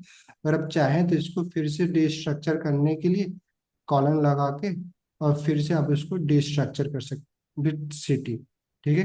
तो इसका सिंटैक्स अगर आप चाहें तो एक बार ना अभी इसके जाकर पढ़ना ही है आपको अभी, डिस्ट्रक्चरिंग का और भी लेवल गेट करने के लिए। जैसे यहाँ पे मैंने बताया एक वैल्यू, तो कैसे नेस्टिंग एरे को भी हम एक्सेस कर सकते हैं या फिर ऑब्जेक्ट को, इसको एक बार देख लीजिएगा, ठीक है। नहीं समझ में आता जब हम लोग वी एपीआई कॉल करेंगे तो ये सारा सिनेरियो, क्योंकि उतना सारा डीप में जाने की भी जरूरत नहीं, क्योंकि पहली बार आप इस सिंटैक्स के साथ अवेयर हो रहे हैं। तो आप इतना समझिए कि अभी एक लेवल तक का आप डिस्कस करिए, और बाकी जब अभी इसके बारे में जाकर पढ़ेंगे तो बहुत सारी चीज़ें आपके पास और भी क्वेरी आएंगे, जहाँ पे हम लोग इसको जाकर डिस्कस करेंगे। बट मल्टी लेवल तक की नेस्टिंग को भी ना हम लोग डिस्ट्रक्चरिंग एरे या ऑब्जेक्ट के थ्रू हम लोग हैंडल कर लेंगे, ठीक है। Okay sir. तो अभी एक लेवल तक आप करिए, और देन उसके बाद वाला चीज़ें बाद में देखते हैं, ठीक है। जब अब प्रोजेक्ट करेंगे इस पे पूरा एक प्रोजेक्ट भी करने वाले हैं, जहाँ पे ना ये सारा सिंटेक्स और बाकी उसके बाद डिस्ट्रक्चरिंग हो गया, और बाकी जो एरो फंक्शन हो, जो भी चीज़ हम यहाँ पे डिस्कस कर रहे हैं रिएक्ट में, तो ये सारी चीज़ें हर कंपोनेंट में हम मैक्सिमम यूज ही करते रहेंगे, तो आप काफ़ी फेमिलियर हो जाएंगे, ठीक है। तो बट उतना डीप चीज़ें ना प्रैक्टिकली, क्योंकि थ्योरी बेस अभी पढ़ रहे हैं, प्रैक्टिकल करेंगे तो फिर जाएंगे ज़्यादा डीप में जा सकते हैं।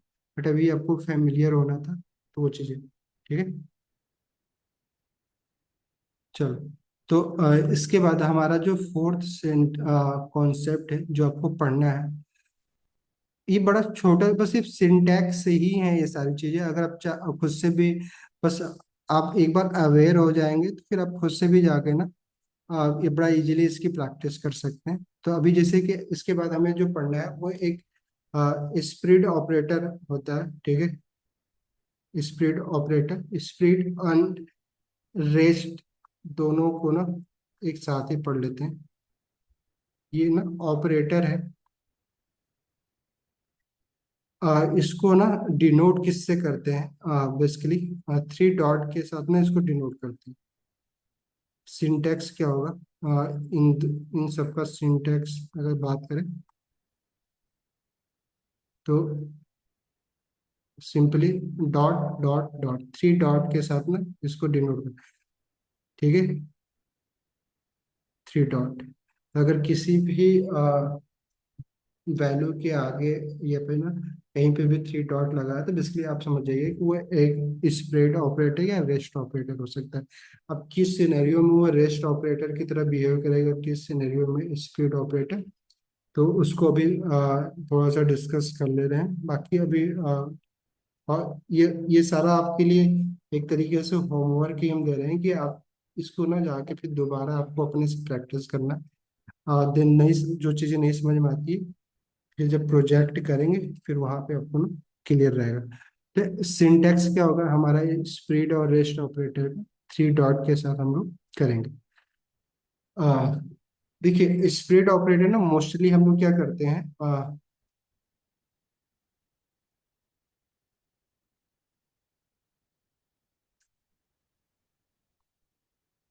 जो हमारा स्प्लिट ऑपरेटर है, इसको ना हम लोग मोस्टली एरे और ऑब्जेक्ट के साथ ना यूज करते हैं, ठीक है। तो अगर हमें मल्टीपल एरे को कॉपी करना है, तो हम लोग ना इस स्प्रेड ऑपरेटर के साथ ना बड़ा इजीली हम लोग क्या कर सकते हैं, कॉपी, ठीक है, पेस्ट कर सकते हैं, ठीक है, कॉपी कर सकते हैं। जैसे कि मान लीजिए अगर आपके पास दो एरे हैं, नहीं, स्प्रेड ऑपरेटर,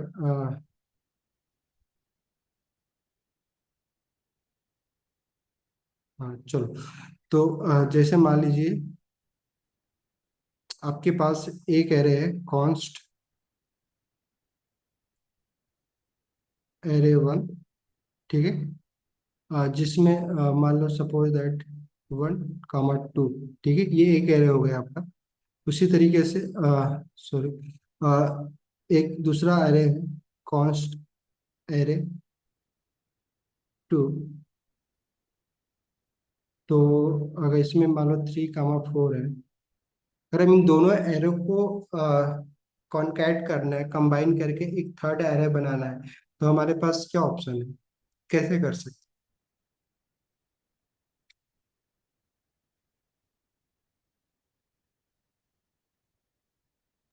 क्यों, सर किसमें कन्वर्ट करना है? इन दोनों एरे को कंबाइन करके एक कंबाइन एरे बनाना है, जिसमें मतलब जस्ट लाइक उस एरे में वैल्यू क्या हो जाए, one two three four five four. Sir join method का यूज कर सकते हैं। ज्वाइन मेथड कब कहाँ पे यूज करते हैं पहले ये बताओ। अभी नया नया पढ़ लो ना मेथड, बताओ।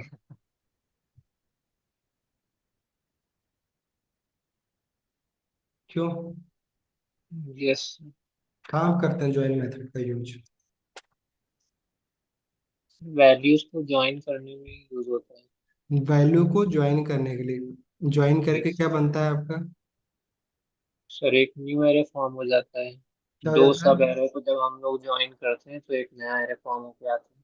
क्या बन जाता है? सर, जब दो सब एरे को हम लोग ज्वाइन करते हैं तो हमारा एक न्यू एरे फॉर्म होता है। नहीं नहीं, ज्वाइन मेथड से ना एरे की वैल्यू को ज्वाइन करके आप एक स्ट्रिंग कर सकते हैं, ठीक है। जैसे कि एक एरे को, एक स्ट्रिंग को स्प्लिट मेथड के थ्रू आप एरे में कन्वर्ट कर लेते हैं, वैसे एरे को आप ज्वाइन मेथड के थ्रू आप एक स्ट्रिंग में कैट कर सकते हैं, मतलब कन्वर्ट कर सकते हैं। दो एरे। दोबारा पढ़ना, हाँ, कह रहे हैं दोबारा पढ़ना पड़ेगा एक बार। दोबारा करना पड़ेगा। दोबारा पढ़ना पड़ेगा, पढ़ना गलती हो क्यों गई है। आप? इसलिए ये तो हम लोगों ने प्रैक्टिस भी किया था कि अगर यस। जो है स्प्लिट करने पे कैसे एक स्ट्रिंग को हम एरे में कन्वर्ट। अब यही है ना, हाँ, देखो अब जब पढ़ रहे थे तब तो पता नहीं कहाँ पे आप लोगों का दिमाग होता है, क्या पता नहीं नहीं उसके। सर, आज याद तो है, बस थोड़ा सा बहुत सारे मेथड है ना, थोड़ा सा मिक्सअप हो गया है। तो रिवीजन करना चाहिए ना, फिर दोबारा रिवीजन। करना। यस। रिवीजन ही तो करना है। और बेसिक बहुत सारे मेथड, तो सारे मेथड ना, पहले बात तो ना, जैसे आप उस समय बोल रहे थे ना कि 30 मेथड है सब, उसको करने की जरूरत ही नहीं। आप ना स्ट्रिंग के 7 8 जितने मेथड मैंने पढ़ाया था, बस उतनी प्रैक्टिस करो। और एरे के जितने मेथड पढ़ा रखा, उसका इम्प्लीमेंटेशन पढ़ो, ने वर्क करो। बाकी अब इतने सारे मेथड है, उसको पढ़ने का कोई मतलब नहीं है, ठीक है। वो सारी चीजें ना हैंडल कर सकते हैं आप, बाकी चीजों से ही यस। ना कन्वर्ट कर सकते हैं। तो अब नए नए मेथड, नया नया, अब कितना याद रखोगे ऐसे? तो आप ट्राई करो ना, एक मेथड से दूसरी चीज जो भी प्रॉब्लम उसको कैसे सॉल्व कर सकते हैं, ताकि ना आप इजीली कम चीजें याद रख के भी ना अपने प्रॉब्लम को सॉल्व। तो चलो, ये आपका ना एक होमवर्क भी रहेगा कि अभी जो हम तरीका बता रहे हैं इस तरीके से नहीं, किसी और तरीके से भी दो एरे को फिर एरे कंबाइन, कॉनकैट का भी, कॉनकैट मेथड का भी तो यूज कर सकते हैं। कॉनकैट मेथड का यूज कर सकते हैं। हाँ, कर सकते हैं। तो ये होमवर्क आपके लिए है, कॉनकैट मेथड का यूज करके कैसे दो एरे को कॉनकैट करेंगे, ठीक है। अभी हम लोग क्या कर रहे हैं कि हमें एक तीसरा एरे बनाना था, ठीक है।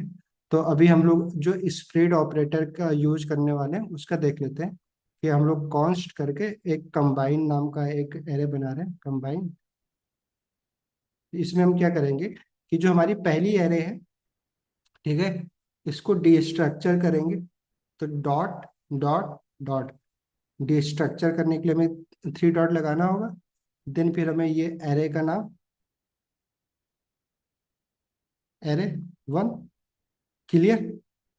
देन कामा, फिर दूसरे भी एरे को हमें डिस्ट्रक्चर करना है, तो क्या करेंगे, 3 डॉट लगाएंगे। और देन हम क्या करेंगे, एरे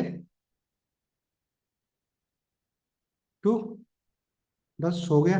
अब कंबाइन को अगर कंसोल डॉट लॉग करके देखेंगे तो 1 2 3 4, मतलब बेसिकली एक कंबाइन एरे आपको मिल जाएगा, क्लियर। तो बड़ा इजीली देखिए हम क्या किया कि हमने इस एरे को डिस्ट्रक्चर करके बेसिकली, बेसिकली डिस्ट्रक्चरिंग मतलब क्या है कि किसी एरे को ना कॉपी कर लिया आपने, बस यहाँ से कॉपी किया, यहाँ उस इस एरे को कॉपी करने का एक तरीका है, बस नहीं, सॉरी, एरे को नहीं कॉपी कर रहे, इस एरे की वैल्यू को सिर्फ कॉपी कर रहे, नहीं कि अगर मान लीजिए आप इसके जगह पे अगर आप कुछ, अगर आ, आपको अगर आप डॉट नहीं लगाते तो डायरेक्टली एरे 1 पूरा का पूरा एरे ही यहाँ पे स्टोर हो जाता, नहीं।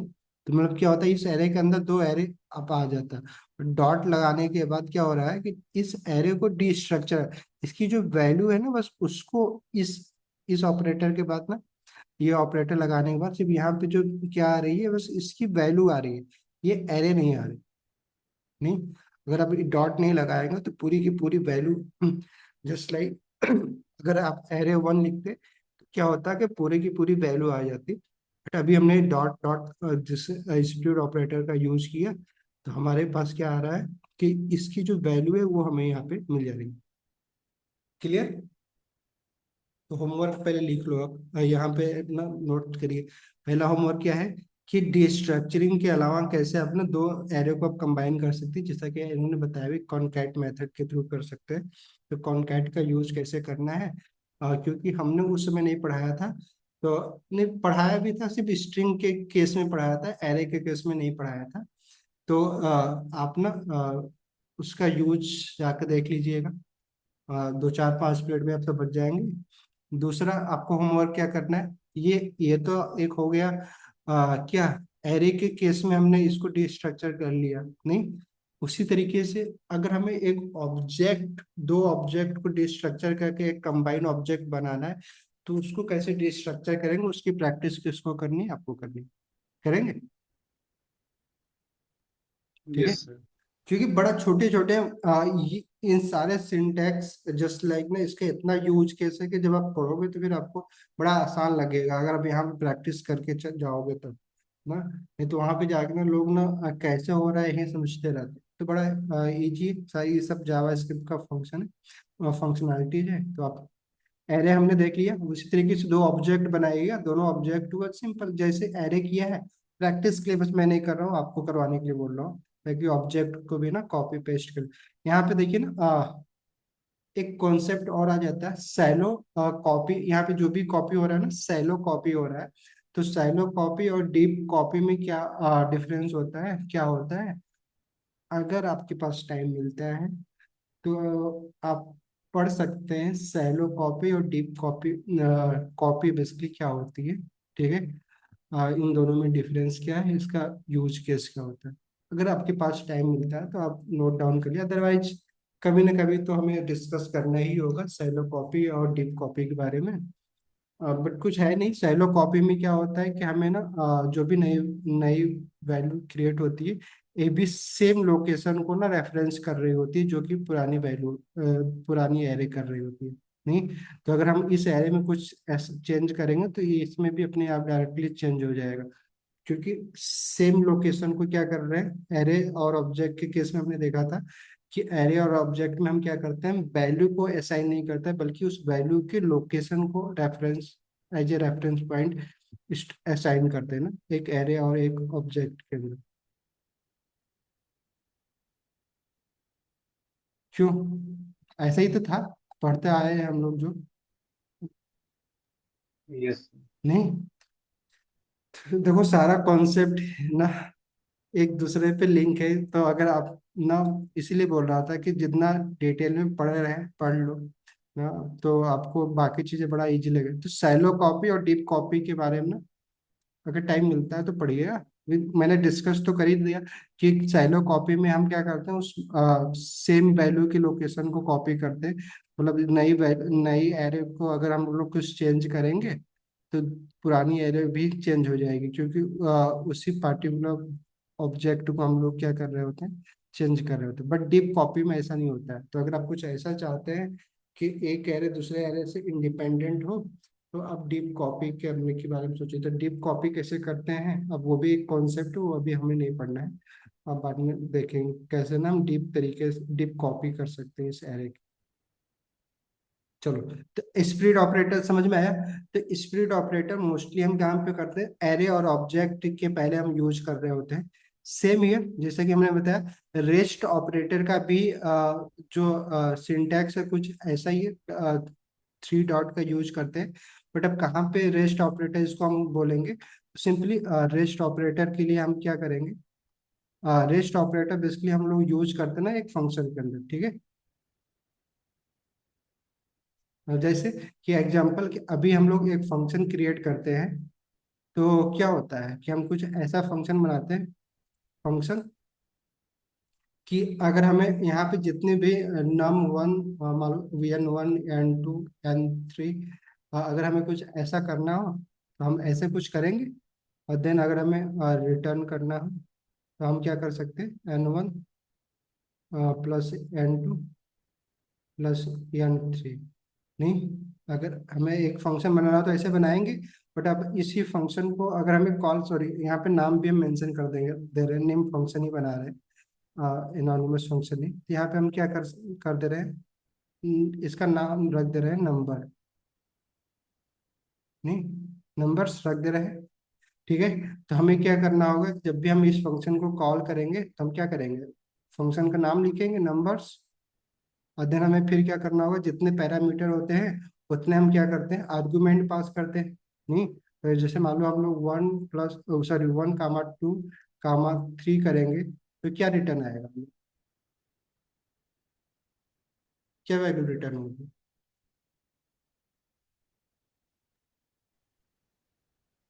6। 6, क्योंकि इन सारी वैल्यू का क्या हो जाएगा, सम हो जाएगा यहाँ पे रिटर्न में। यस। नहीं, बट मान लो इन केस कि हमने यहाँ पे ना 4 को भी पास कर दिया तो फिर क्या होगा।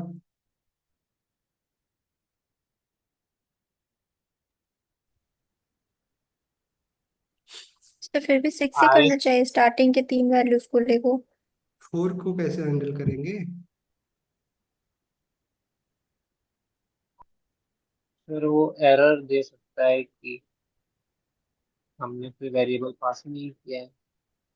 तो इस चीज को अगर हमें मान लो, जैसे कि अभी हम लोग कहीं पे जो बिल्ट इन फंक्शन होते हैं, नहीं, जैसे कंसोल यस। फंक्शन हम यूज करते हो, वहां पे आप कंसोल डॉट लॉग करके या तो सिंगल आर्गुमेंट पास करिए या डबल आर्गुमेंट पास करिए, 3 आर्गुमेंट, मल्टीपल आर्गुमेंट भी पास कर सकते हो, सिंगल भी आर्गुमेंट पास कर सकते हो, ऐसा है, होता है।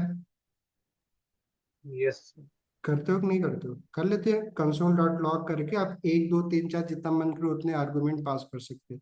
वैसे आप किसी एरे में जो पुश मेथड होता है जो बिल्ट इन है, पुश मेथड में भी आप एक वैल्यू को पुश कर सकते हो, मल्टीपल वैल्यू को पुश कर सकते हैं। तो सेम ही अगर हम भी अपना खुद का एक फंक्शन बना रहे हैं, तो अब हम पहले से तो नहीं जान रहे ना, अगर मान लो हम भी इसको एक पब्लिक फंक्शन बना रहे हैं, तो हमें तो नहीं पता ना यूजर कितना वैल्यू पास करेगा, 1 वैल्यू पास करेगा, 2 वैल्यू पास करेगा, 3 वैल्यू पास करेगा।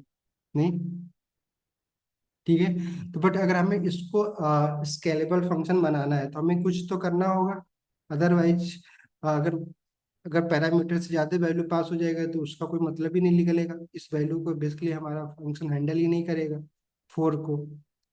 बट अगर हम कुछ ऐसा करें कि अगर यहाँ पे जितने भी वैल्यू पास हो उन सबके साथ ना हम बेसिकली वर्क कर सके, नहीं, हम क्या कर सकते हैं, इसी फंक्शन को कुछ इस तरीके से लिख सकते हैं, जैसे कि पहले तो हमारा जो फंक्शन कीवर्ड है, फंक्शन लिखा हमने, ठीक है।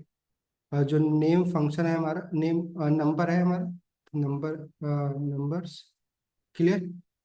देन हम क्या करेंगे ना, कि यहाँ पे ना हम पहले से, क्योंकि हमें तो नहीं पता है ना कितने आर्गुमेंट वो पास करने वाला है, ठीक है, सामने वाला कितना आर्गुमेंट पास करेगा, 1, 2, 3, 4, 10 कितना करेगा मुझे नहीं पता।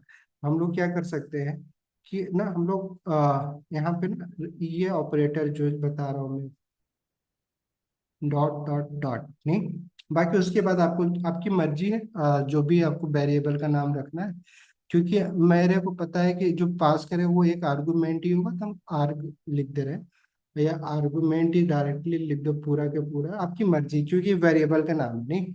और ये हमेशा क्या, बेसिकली ये एक ना एक एरे होगा, जितनी भी वैल्यू पास होगी बेसिकली इस एरे में क्या होगा, वो स्टोर होगा, क्लियर, एरे के फॉर्मेट में स्टोर हो जाएगी। नहीं, देन हमारा क्या होगा, अब करली ब्रैकेट, अब ये क्योंकि जो वैल्यू पास करेगा वो एक एरे के फॉर्मेट में काम पास करेगा, तो अगर हम रिटर्न में, अगर आप डायरेक्टली, अगर आप रिटर्न करेंगे, अगर डायरेक्टली हम ये इस आर्गुमेंट को क्या करें, रिटर्न करना चाहें, तो क्या क्या करना होगा हमें, क्यों,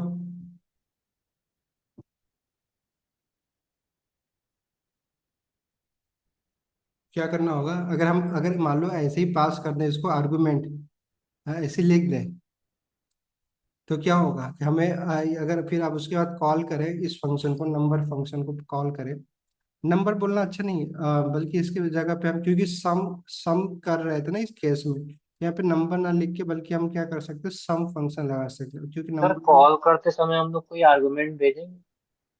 तो अगर मान लीजिए अगर हम कॉल कर रहे हैं इस फंक्शन को, तो ऐसे कुछ करेंगे, नंबर, हम क्योंकि इसको एक जेनरिक फंक्शन बना रखे, अब यहाँ पे 1 2 के साथ करेंगे तो भी हमारा इस आर्गुमेंट में क्या होगा, मैंने क्या होता है, ये आर्गुमेंट क्या होगा, एक एरे होगा, तो कुछ ऐसा होगा 1 2 आएगा रिटर्न में हमें। Yes sir. अगर मान लो हम यहाँ पे 3 भी पास कर दिए, 3 या 4 भी पास कर दिए, तो हमें रिटर्न क्या हो जाएगा, रिटर्न में क्या आएगा, सिंपल 1 2 3 4 ऐसे रिटर्न होगा। मतलब क्या, कि अब हम कितने भी आर्गुमेंट को हैंडल कर सकते हैं, यस सर। कर सकते हैं। बट हमें क्या चाहिए था, सम चाहिए था, हमें एरे के फॉर्मेट में नहीं, बल्कि हमें जो भी आर्गुमेंट है उसको सम करना है। तो आप कैसे कर सकते हैं, थोड़ा सा लॉजिक बताओ, लॉजिकली कैसे कैसे हम इसको एक एरे को एक सिंगल वैल्यू में कन्वर्ट करने के लिए हम कौन सा फंक्शन का यूज करते हैं, पढ़ा था, बताओ कैसे कर सकते हो सिंगल वैल्यू, क्योंकि एक एरे है मल्टीपल वैल्यू के, मल्टीपल नंबर का एक एरे है, उसमें से अगर एक सिंगल वैल्यू गेट करनी है हमें, तो कैसे कर सकते हैं। तो सर लूप लगाते थे। एरे में लूप लगाते थे। तो सिंगल वैल्यू अगर लेनी है तो सर लूप ही तो लगाएंगे ना। सच में।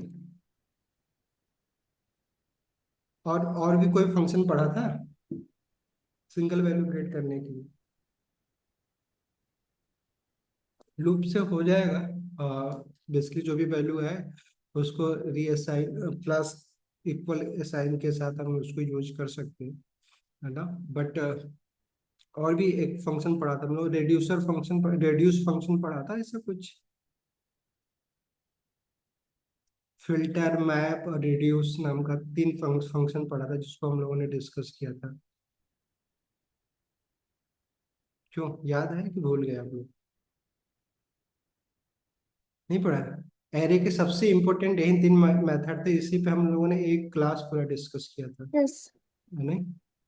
और इसी का मोस्टली यूज करेंगे आप एरे, ये जो मैप फिल्टर और रिड्यूस फंक्शन, कि अगर आपको कभी भी एक एरे से सिंगल वैल्यू गेट करनी है, हम क्या करते हैं हमेशा, मोस्टली केसेस में हम लोग ना रिड्यूस फंक्शन का यूज करेंगे। जैसे कि हमने डिस्कस किया, किस सिनेरियो का डिस्कस किया था, कि मान लीजिए आप एक शॉपिंग कार्ट बना रहे हैं, शॉपिंग कार्ट में भी तो ऐसे ही प्राइस इंटर होगी ना। ये शॉपिंग कार्ट को आपने एक एरे बना दिया, उसमें क्या होगा, जितनी भी प्रोडक्ट वो ऐड करता जाएगा उसकी वैल्यू ऐसे ही तो इंटर होती जाएगी। लास्ट में हमें इस पूरे वैल्यू को सम करके हमें उसको एक टोटल वैल्यू दिखा देनी होती है। तो हमने बताया तो उस समय के रेड्यूस फंक्शन का यूज करेंगे।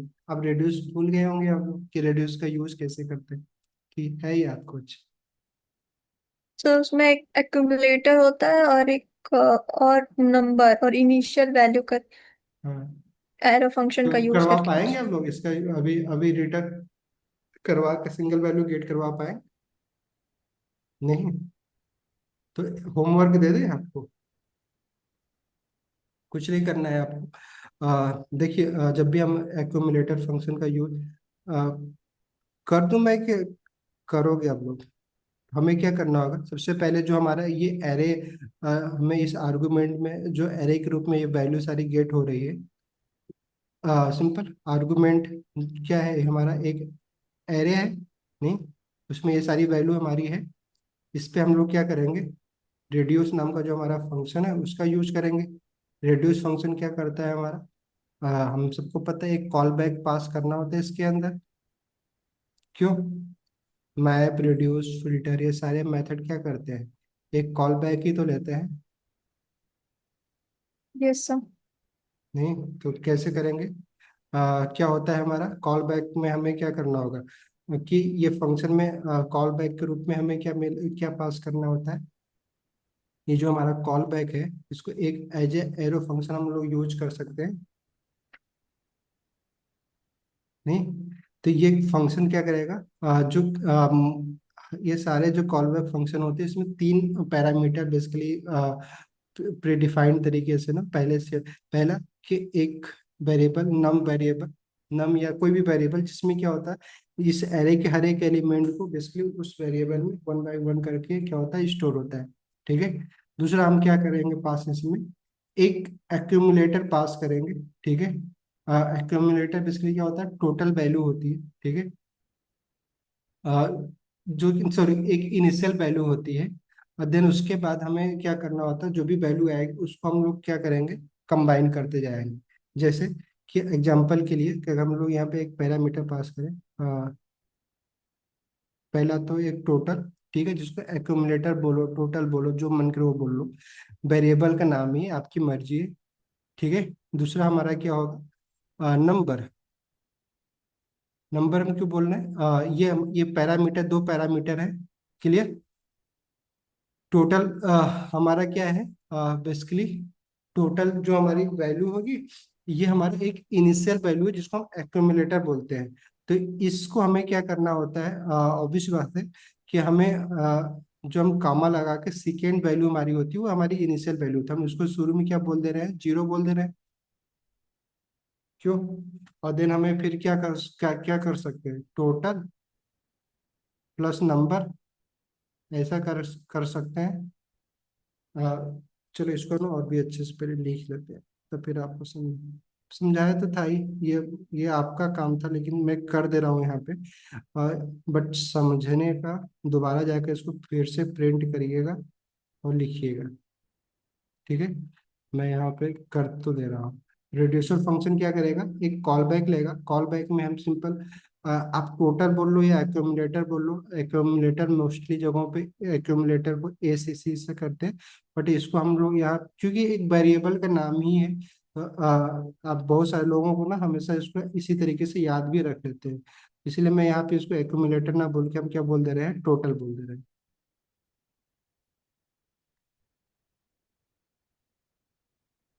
ठीक है। टोटल एक हमारा हो जाएगा, क्लियर। दूसरा हमारा क्या हो जाएगा, नंबर। इस नंबर वेरिएबल में क्या होगा, एक एक करके ये सारी जो वैल्यू इसमें होगी वो एक एक करके इसमें स्टोर होगी इस वेरिएबल में, ठीक है।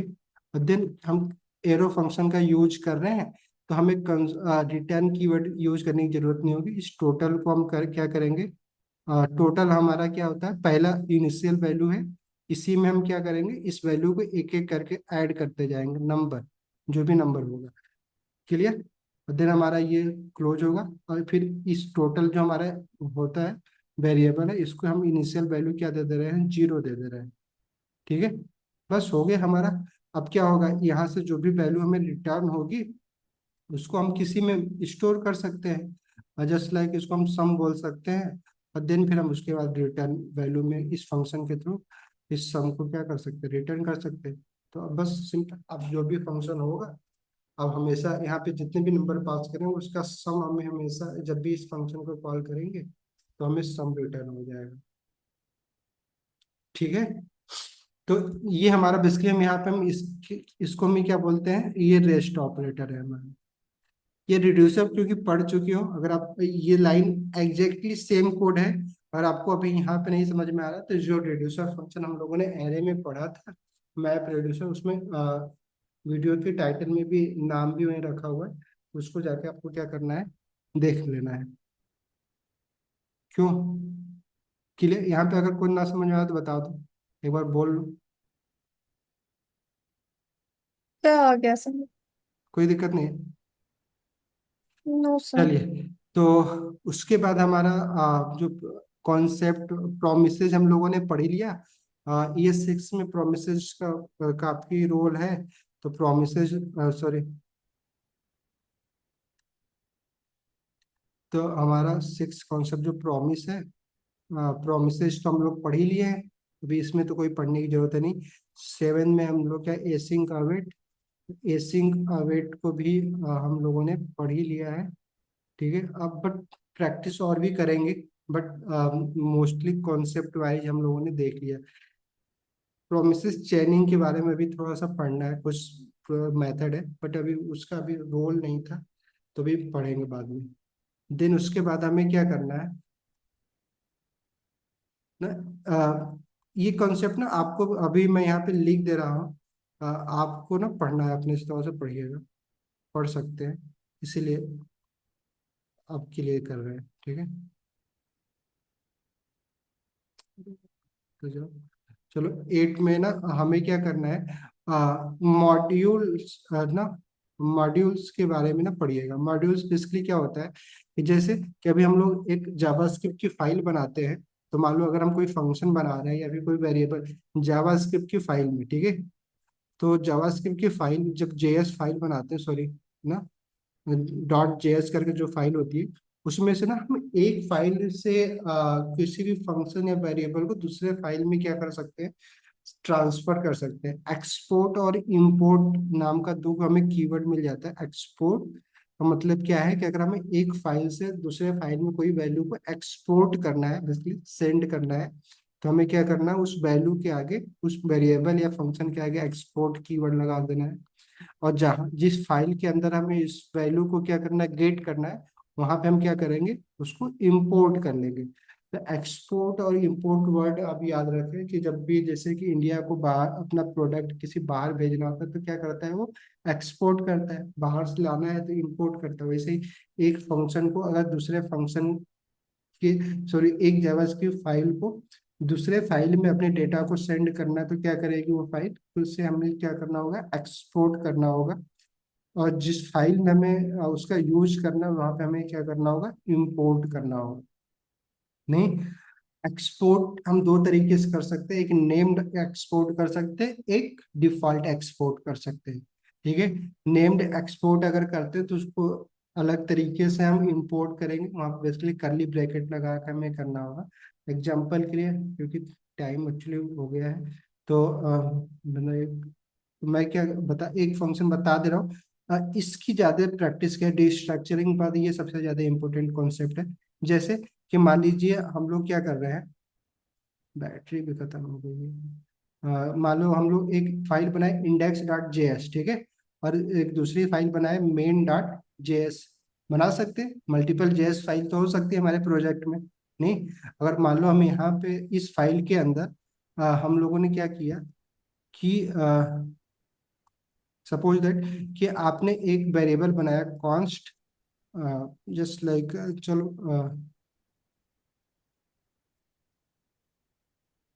चलो नंबर नाम का ही एक वेरिएबल बनाया, ठीक है, नंबर बनाया आपने, और इसमें हमने क्या कर दिया, 32 लिख दिया, ठीक है।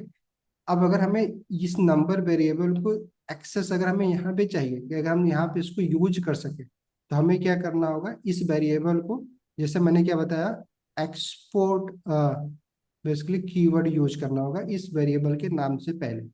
क्या करना होगा, एक्सपोर्ट कर रहे हैं, तो अगर हम यहाँ से इस फाइल में से इस वेरिएबल को एक्सपोर्ट कर रहे हैं, तो इस फाइल में सबसे पहले हमें क्या करना होगा, इंपोर्ट कीवर्ड का यूज करना होगा, इंपोर्ट लिखना होगा, देन करली ब्रैकेट में इस वेरिएबल का नाम, जैसे कि नंबर नाम से हमने इसको एक्सपोर्ट किया था, तो नंबर, ठीक है।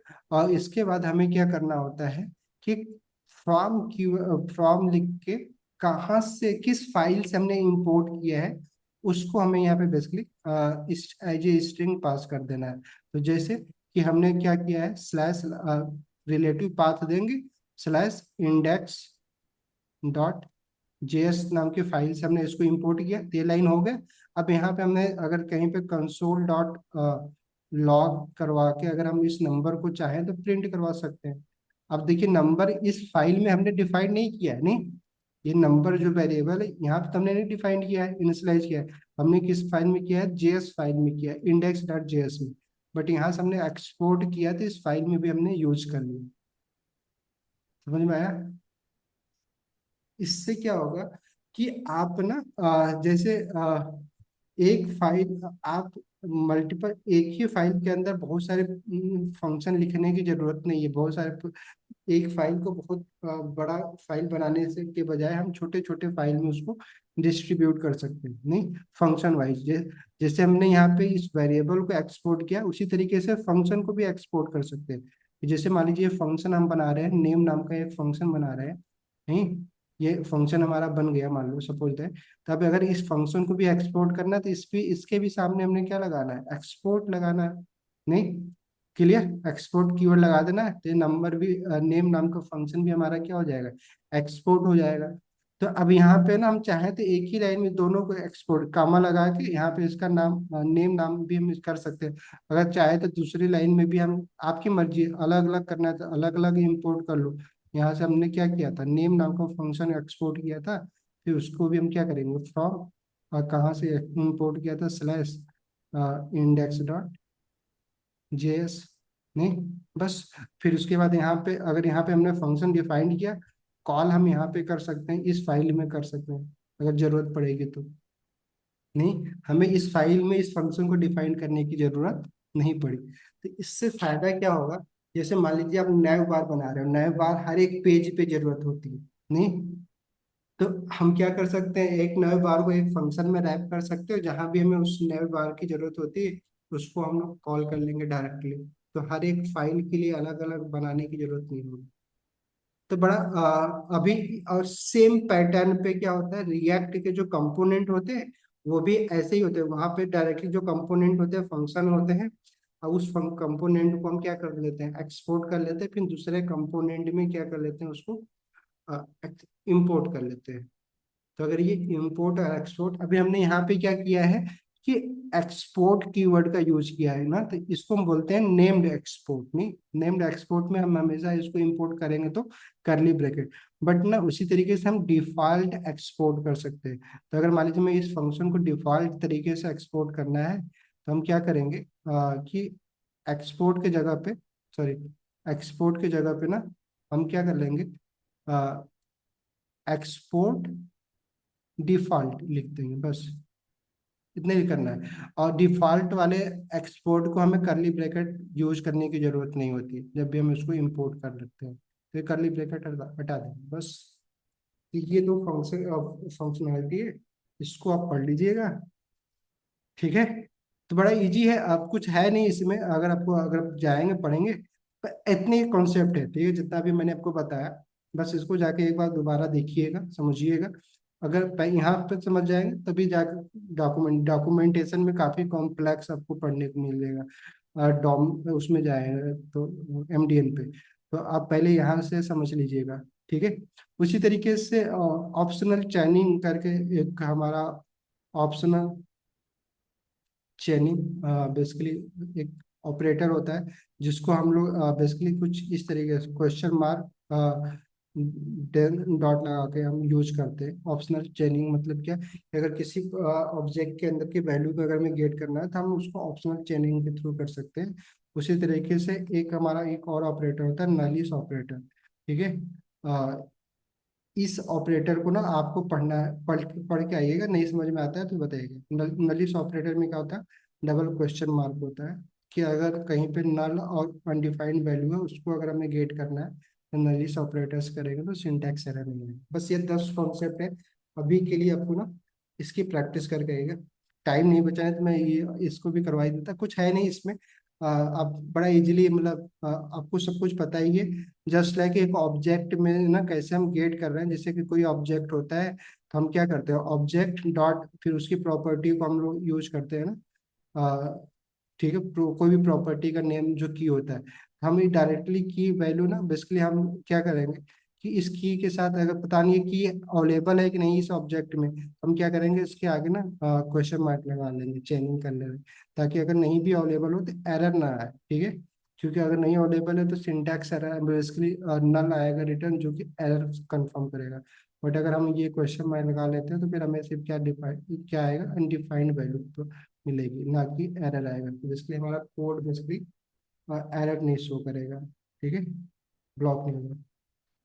तो ये 10 कॉन्सेप्ट जो कि आपको ना थोड़ा सा, बाकी क्लास एक और है जो हमें ये 6 में पढ़ना है, क्लास जो कि हम लोग कंस्ट्रक्टर फंक्शन पढ़े थे, उसी का एक सिंटैक्टिक सुगर है क्लास, जिसमें हम लोग बेसिकली एक ऑब्जेक्ट क्रिएट कर सकते हैं ब्लूप्रिंट की तरह, जैसे कंस्ट्रक्टर फंक्शन से मल्टीपल ऑब्जेक्ट हम लोग क्रिएट कर पा रहे थे न्यू ऑपरेटर का यूज करके, न्यू कीवर्ड का यूज करके बना पा रहे हैं। तो इसे क्लास है, अभी हम लोग क्योंकि वो अगले वीक में पूरा डिटेल में पढ़ने ही वाले हैं ऑब्जेक्ट ओरिएंटेड प्रोग्रामिंग, तो वहाँ पढ़ लेंगे। बट अभी आपका काम क्या है, ये सारे जो ऑपरेटर और हम यहाँ पे भी जो डिस्कस की, इसकी प्रैक्टिस करिएगा।